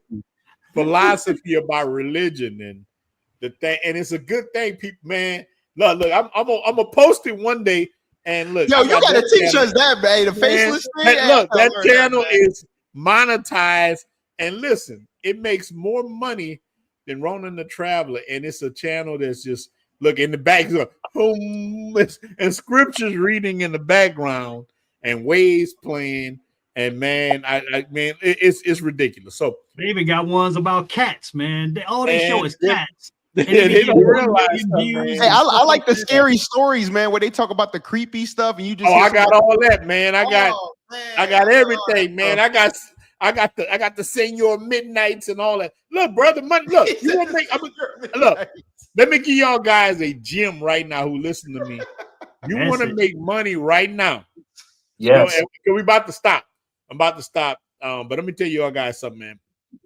If you take old sitcoms from the 70s, like Mama's Family, the true story behind Mama's Family, and you let the AI write it, the true story of the Jeffersons, these things right here, Fred Sanford, and the real story, like these just real, when you make AI Chat GPT gonna write the script for you, and you use 11 Labs to record, it's going to make the audio for you, and this stuff is crazy. You said what labs? What labs? 11 Labs. 11 Labs is a voice over. Look, brothers getting their notepad. no, because I knew about the Chat GPT, but I didn't know. But 11 Labs. 11 Labs is a voice over platform, right? So whatever script you get, look, you use Chat GPT to write the script. Then 11 Labs going to read the script any way you want. Any scary, like you're doing a child's look, man, you're missing out, brother. See what I see? You're missing out because you're doing children's book. 11 Labs is full of millions of voices that will read the stories for the kids, right? One of the biggest YouTube channels right now, I forgot what the name of it is. C Chameleon or something. It's a kids channel. It made last year $150 million. Oh, it made. I heard about Gracie's Corner too. Gracie's Corner. No, but look, what they were doing, they using 11 Labs, the program I'm telling you. Damn. They write the script and they're saying here on the ranch, and then you can use Runway AI to make your images for everything. Then you just use CapCut and put it all together, and you got stories. All you need is 3-minute stories for children's books or whatever, and you put it no matter what you're using, and you map it together in a CapCut, and then you put them on YouTube, and the key thing is to keep going. You're gonna need 100 videos for YouTube to take you serious, and that's where most people fall off, because just like Paul starting this channel, they'll start a channel, and they might even get to 60 videos. Say, man, this shit ain't working. I'm done. Oh no, I know it works, because I had a YouTube channel, and back in the day it had like 15,000 subs, but it got deleted. But I had over 1,000 some videos, man, and I was going on that mug hard. Like, it's definitely possible. But the money. But the money, let me tell you, you make the money when you stick to it. You stick to it, and certain niches bring in so much money. Like anytime you're talking about, like if one of y'all made a real estate channel, right? Yeah. Or a dating channel, you can make a faceless dating channel right now. How to get over heartbreak? You'll make millions of dollars. Same thing using ChatGPT. Give me 5 ways a woman or a man can get over heartbreak. That's 2 different videos. I'm gonna be the new Derek Jackson. Yeah, that's it. That's it. Look. Miguel, I can show you how to make a avatar of a man and a woman talking together on podcasts like we're doing right here. That's not real. It's all AI. How to get over relationship, and they will read the script to each other, and you'll think that shit real as hell. So I'm telling you, the money's out here. It's just us doing it. But let me give another shout out to the brother that's in Thailand, man, at your wife's house. Again, I don't know how much money that is. It could be $3, it could be $50, but I really appreciate it because I don't know anything about. I'm definitely about to go to Thailand. Somebody said it was $50. Somebody said it was $50. Oh, no, real man. Shout out to the guys, man. I don't know. I'm going to Thailand coming up. Shout out Chosen for the 199 super chat, my brother. I really, really appreciate it. And shout out to my brother right here for the $5 super chat. $29.16. Oh, well, that's still, man. Anything that it goes good. We need an LLC to claim your stuff with that. No, look, you don't need an LLC. You can use also a 1099, but you're gonna have to show it depending on when you first started, maybe not, but man, you start making more money on YouTube than you think. You can start like YouTube, like this is the thing, man, with YouTube, right? When you started and you're not making no money, you're like, man, this shit ain't nothing. But it's like you're planting a garden and you're planting trees. Before you know it, man, that money start coming in every month. You're gonna get paid on the 22nd or the between the 21st and 22nd. You're gonna get a check. First, you're gonna start. It's gonna be $50, $100. Then you're gonna sit there because look, every video you make is compounding interest. That's how people get rich, compounding interest. So the more videos you make, so let's say you're monetized right now, right? So you're in the spot. I know on Jay's monetized. I don't know how many other people monetize, but once you get monetized, right? I'm telling you from experience. Every video you put out, you're gonna get money from it. It might be $1. It might be 10 cents. But the more you put out, wait till you get 1,000, 2,000 videos of it. I only got 300 and something videos on there, but I get paid from each one of the videos. It's like making you're a record executive. Bam, bam, bam, bam. Keep going on. So every video you put out, you're gonna get paid for it. So imagine when you got 2,000 videos and you're making evergreen content. Like I'm telling you, you ain't just making that stuff that beef or something crazy. This person going to jail tomorrow. Well, in 2 days he out of jail. But if you're making stuff how to stay safe, or you making this stuff lasts forever. Before you know it, you have thousands and thousands of dollars coming in. Like just putting money in the bank, man. Just printing money. All you got to do is can I ask that, Ronin? Something that Ronin said. Go ahead. Oh, go ahead. You gotta say it's something that Ronin told me, man. So when him and I decided to start doing these lives together, this shows you the power of working together. So a lot of YouTubers only want to work solo, right? Now, I can say this for a fact. These lives that we do, most of us, Sarge, myself, Miguel, we're all streaming it on our channels. But the good thing about that is that when you first start YouTube, you have to have 500 to 1,000, 3,000 to 4,000 hours. Watch out. Yeah. So every time we do a video and say it's 2 to 3 hours long, if you guys stay in here, that's 2 to 3 hours per person. That's compounding up. So once mine was going slow at first. When we started doing them lives, I got monetized right away. You know what I'm saying? Especially if you already got your 500 subs. And then by us working together, and Ronin always puts the main people that come on the channel, he puts your link inside of that. So I want to give him his flowers because he helped me out. My first check from YouTube was $300. $300 for just talking. So like literally every time we do one of these lives, that's $50. And we ain't even went hard. Like 2025, we're gonna be on every day. Damn near, except maybe Sunday or something like that. You about to see me as a regular. But think about this, right? If you can make $50 a day just for going on a live, hell, in some of these countries, that's your rent. That's your rent. That's your rent right there. If you can make a couple $100 a week or a couple $100, $400 a month, that can be some of y'all rent. So, and it's not taking, just because Sarge got so many hours and I got so many hours, it's not taking anything away from Ronin. And that's what a lot of the bigger YouTubers, they're telling my man, they say, well, let them earn it. I think that's a negative way of thinking personally. It ain't nothing about, we're all striving for the same thing. And I feel like the more people that we have, the more powerful we are at the end of the day. Make our own network on J. You're 100% right.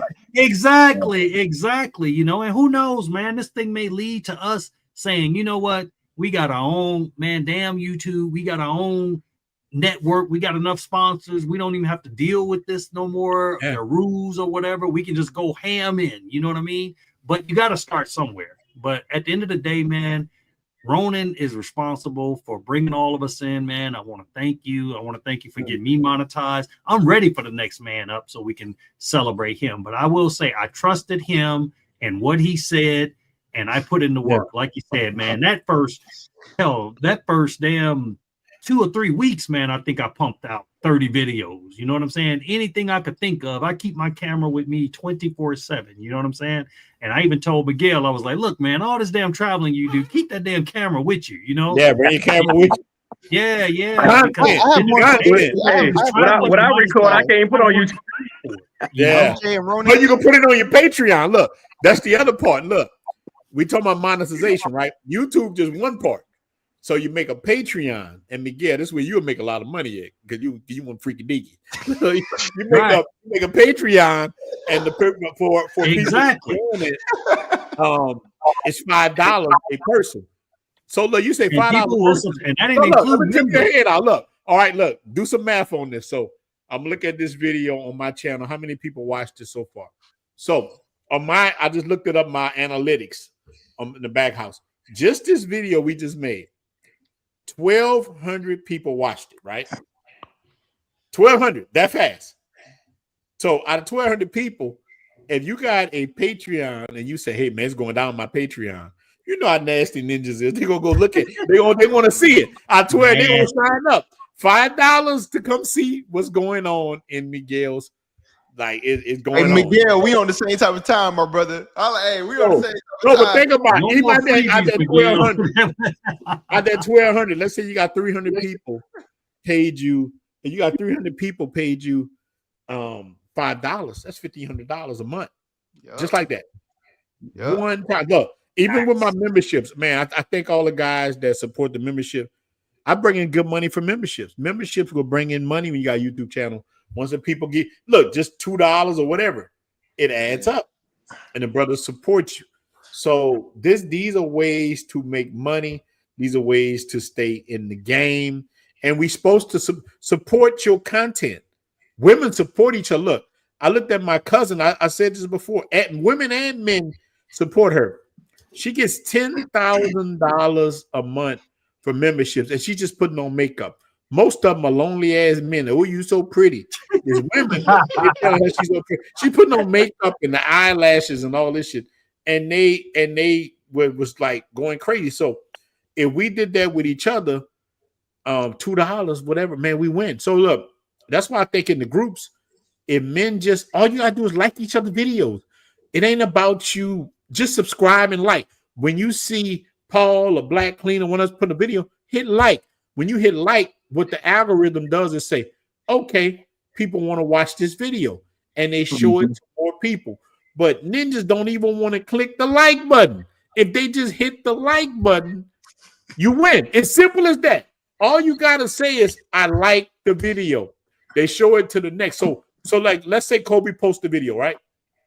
And if not a lot of people hit the like button, YouTube won't show it to nobody else.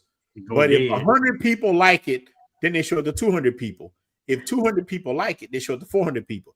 If 400 people like it, they show it to 1,000. If 1,000 like it, they show it, and on and on and on. But if you don't hit the like button, it stops. You ever watch the video on YouTube and you say, "Oh, it's going good. It got 2,000 views," and it just stopped at 3,000. That means the brothers stopped hitting the like button. If they hit the like button, just watch it a little bit. You don't even have to watch it that long. You watch 5 minutes of it. Shit, hit 5 minutes. Like, you know what I do a lot of time? I'm talking about even cats I don't even rock with, but I see they trying. I'm gonna watch on my YouTube. I would just hit like and just let it play while I fry some eggs or something. You know what I'm saying? Because I want people to win. Like that, I want them to win. That's why I open my platform up, because I want all of us to win. I don't want us to struggle. This because most of all, it ain't no hate or jealous, because my money come from houses. So I want, if we can get this free money, shit, I want everybody to get it. That's all get this money. You know what I'm saying? Like, get it while we can get tear each other down. And I'm even seeing some guys in the chat, man. Shout out to Jamie. Shout out to Kevin. Jamie's a good guy. Hayes B, you know, Caribbean. I'm seeing guys that literally Kevin almost good, every Jamie good, video, good guy. I know that they're gonna put a like and a comment, even if it's just a salute. They showing love. You know what I'm saying? And I appreciate you fellas, man, for always supporting my videos. But man, we about to stop. But that's this year, this 2025, man. Let's make a vow to each other as brothers that we're going to look out for each other, man. We're gonna get off of all this stuff that separates us, and we're going to build something great. I'm talking about all of us together. And look, that don't mean because we brothers. You know what family does? Sometimes family fight. We get into it. We say, hey man, I don't like what you did. Man. Yeah, I don't like what you did. I'm not on that. Family gets into it. But here's the difference. I don't like something on Jay. I'm gonna call on Jay. I ain't gonna get on YouTube and say, "Hey, man, on Jay." I'm gonna call on Jay. You know what I'm saying? Miguel, man, God dog, man, why you know? I'm gonna talk to you. Look, Sarge, I'm gonna see Sarge and Flip. Come on, man, Sarge. You know what I'm saying? We gonna talk to each other and like grown men. Yeah, we're gonna talk it out and look like grown men. So look, it's so easy, bro. Look, I'm telling you guys, man. We're 2 millimeters away from greatness. All of us, everybody. Let's retire everybody, Ronin. That way we can all do our thing in our own spots. And we can create that network you're talking about. I'm telling you, that network, we can live around the world. All we got to do is just stick together. Like you say, come together like butt cheeks. So, man, we're going to stop this show. It was a good show, man. This was great. And I think that's what we're about. So, man, I'm gonna tell, like OJ just said, we're going to next year every day. Look, we got to build squads. Right? So some days I'm on, some days Sarge on, and look at it like the Three Stooges. You had Larry Curly, you had Curly, you had Larry, we got we gotta have different people, different days, but we all winning from it. So let's say one day you got me, Black Cleaner, and my boy C. Next day you got OJ, Paul, Kobe. Next day you got Sarge, Miguel, Cam. You got different people on different days doing whatever. We don't all have to be at the same spot at the same time, because I don't want people to always say, hey man, OJ was at the store, he couldn't get on, or Ronan was at the store. You know what? Sarge there. Let Sarge run it. Miguel there. Paul there. Kobe there. Somebody else can do a show. That's the I key. want to thank y'all, man, for just allowing me to be on your platform, Ron. I've been watching you for like a year and a half or something like that now. So I just thank all y'all brothers for y'all wisdom, and definitely gonna sit back and learn, man, for real. I appreciate it. Hey, Ronan, I got a question for you real quick before we hop off. Speaking on this exact subject, I actually kind of went down a rabbit hole a little bit yesterday, because as y'all probably know, I'm not real up on this technology stuff. Just started my YouTube channel yesterday. Actually, I went to looking about doing live streams with StreamYard, even though I don't have the 1,000 subscribers yet. And it said you can do it, like you get to StreamYard and then you plug it through your YouTube channel. Yeah. But it's on this thing right now where I had to do it where I got to wait to 24 hours through YouTube. It says you got to wait 24 hours. I guess for them to approve it or allow it or something like that. Oh, But, yeah. You got to start. I want to get with you though on like basically how to run one, how to start one, because I'm down with that. I mean, even though I'm not monetized, I would like to still run live streams as well if I can. That don't mean nothing. That's how you build your hours up. Yeah. But they I'm make saying you I wait a don't little know how while. to do it. I've never done it. That's why I'm asking for a mentorship. You know what I mean? Yeah. I got you, big dog. Don't worry Until about I've done it a time or two and I know what I'm doing. That's what I'm trying to say. Yeah, I help you. This is another thing you should be doing, and all of us should be doing. This is something we all should be doing. You can use StreamYard for it too. Is kind of like review type channels. So it ain't about no foolishness or anything, but you can make it for whatever thing you want. Movies, politics. You could do the same kind of videos in StreamYard itself. So let's say you wanted a political channel because it's politics season. You can make whatever side you fall on, you're going to have an audience, a giant audience. So if you're a pro Kamala, a pro Democrat, you can make videos that's separate from, you make a whole different channel called Paul Reviews, and you could do review movies. I watched the movie last night, made me fucking mad. I wanted to review it. You know what I'm saying? So you can make, and in StreamYard, you do something called live. You have to do live, you do recording.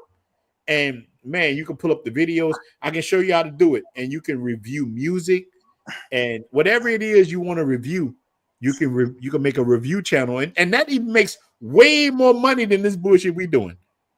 That's a whole. I am a member, Ronin. If we can chat, offline sometime, if you can make a little bit of time, maybe 30 minutes. I'll send you my phone number, and me and you chop it up. I'll show you this. But because I'm super stupid with this stuff, and I'm trying to learn.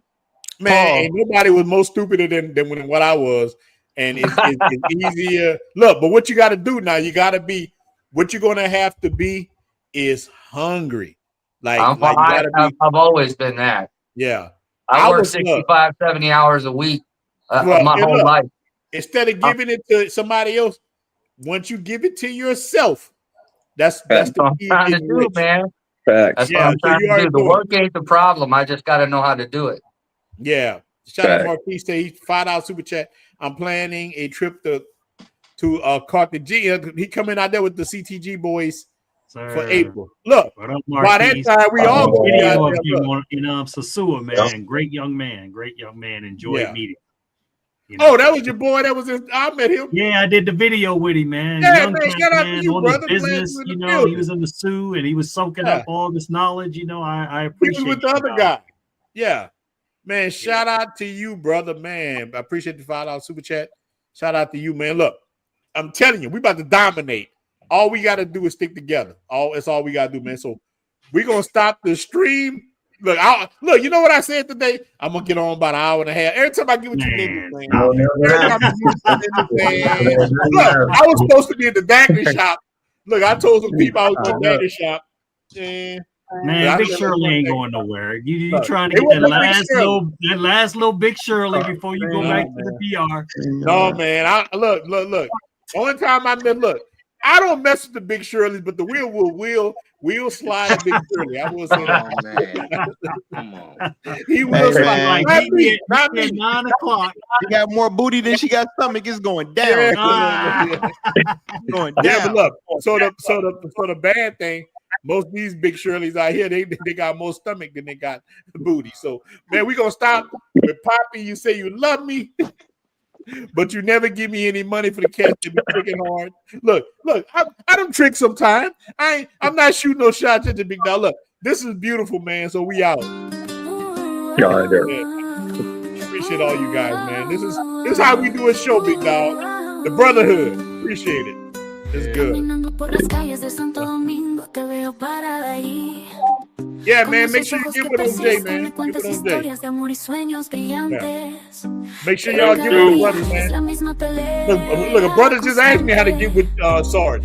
Sarge, it's okay I give you your email? Yeah. Get your email, man. Look, before y'all leave, man, drop y'all channels in the link if you can in the stream. Kobe, all y'all drop y'all channels, man. Black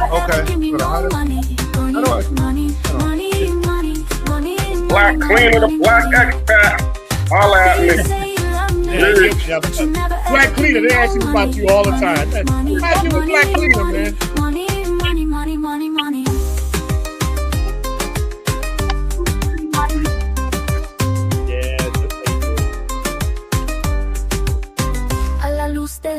Appreciate it, man. It's always a good show when the brothers get in the building. Oh yeah, appreciate you, Ron. Always a good time. Yeah, it's always a good show, man. That's on me. Look, JB said, man, the music's still playing. You all right? I just let the music play, dog. Me susurras dulces palabras al oído. Dices que me amas, pero sé que tu juego es claro. Siempre se trata de los besos, el dinero que necesitas. Tu amor es una moneda sembrando semillas. Papi, you say you love me, but you never ever give me no money. Money, money, money, money, money. Did I share? I thought I shared it. Papi, you say you love me, but you never ever give me no money. Money, money, money, money, money. It ain't working for me. Money, money.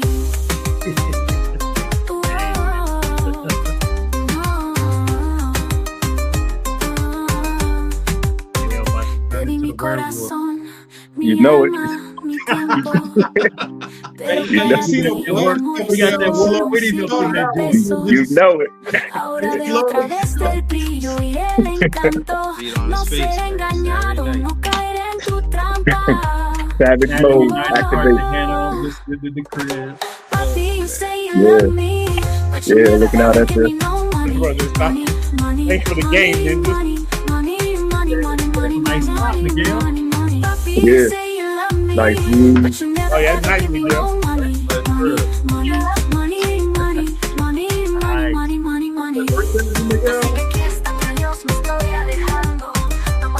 Yeah, man, what they say? I didn't hear you. It's Laguito.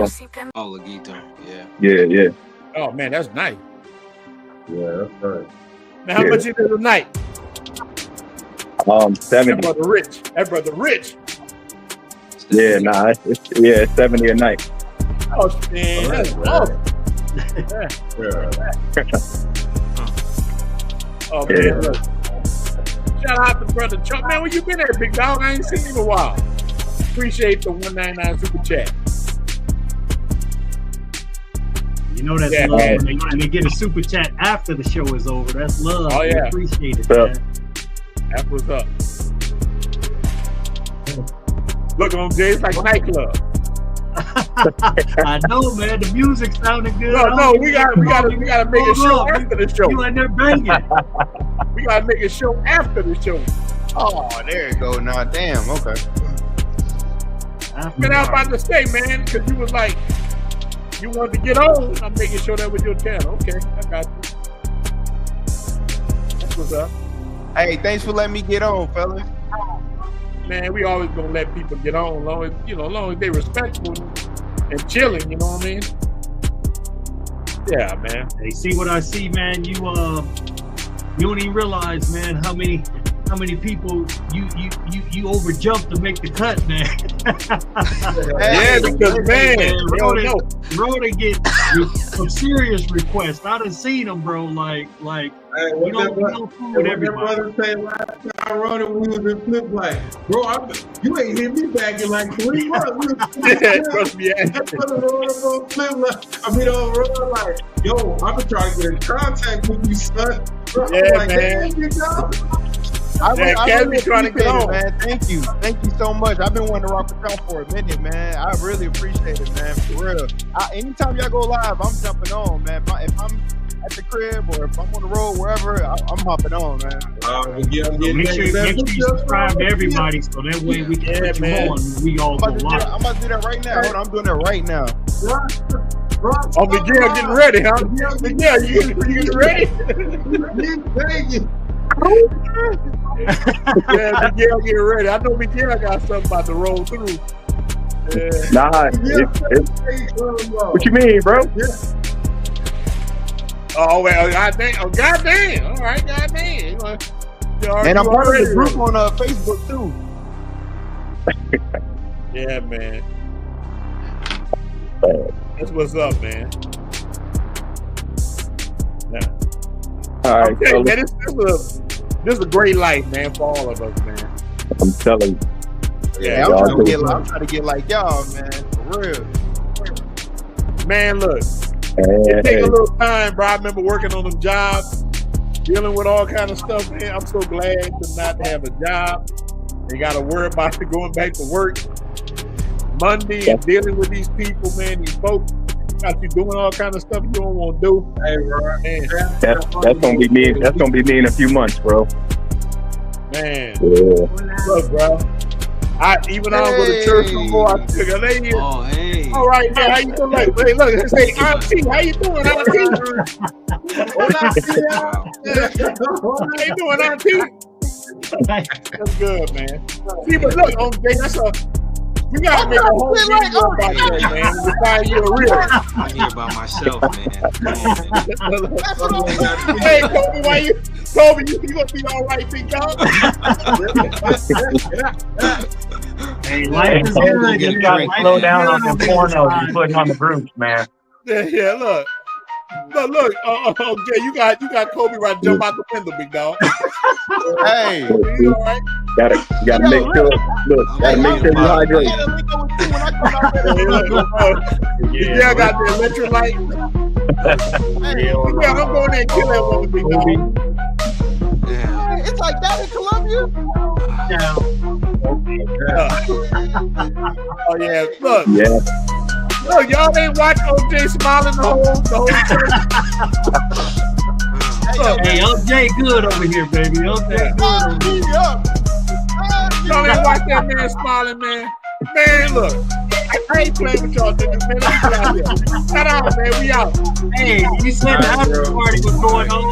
Yeah, man. We got the after party tonight, but man, we out. Look. Like that in Sosua. Yeah, man. Look. Oh yeah, OJ ain't clowning, man. We out. Peace out, y'all. Later, guys. Look, I gotta leave. Look, you could have kept it going, but I gotta leave tonight.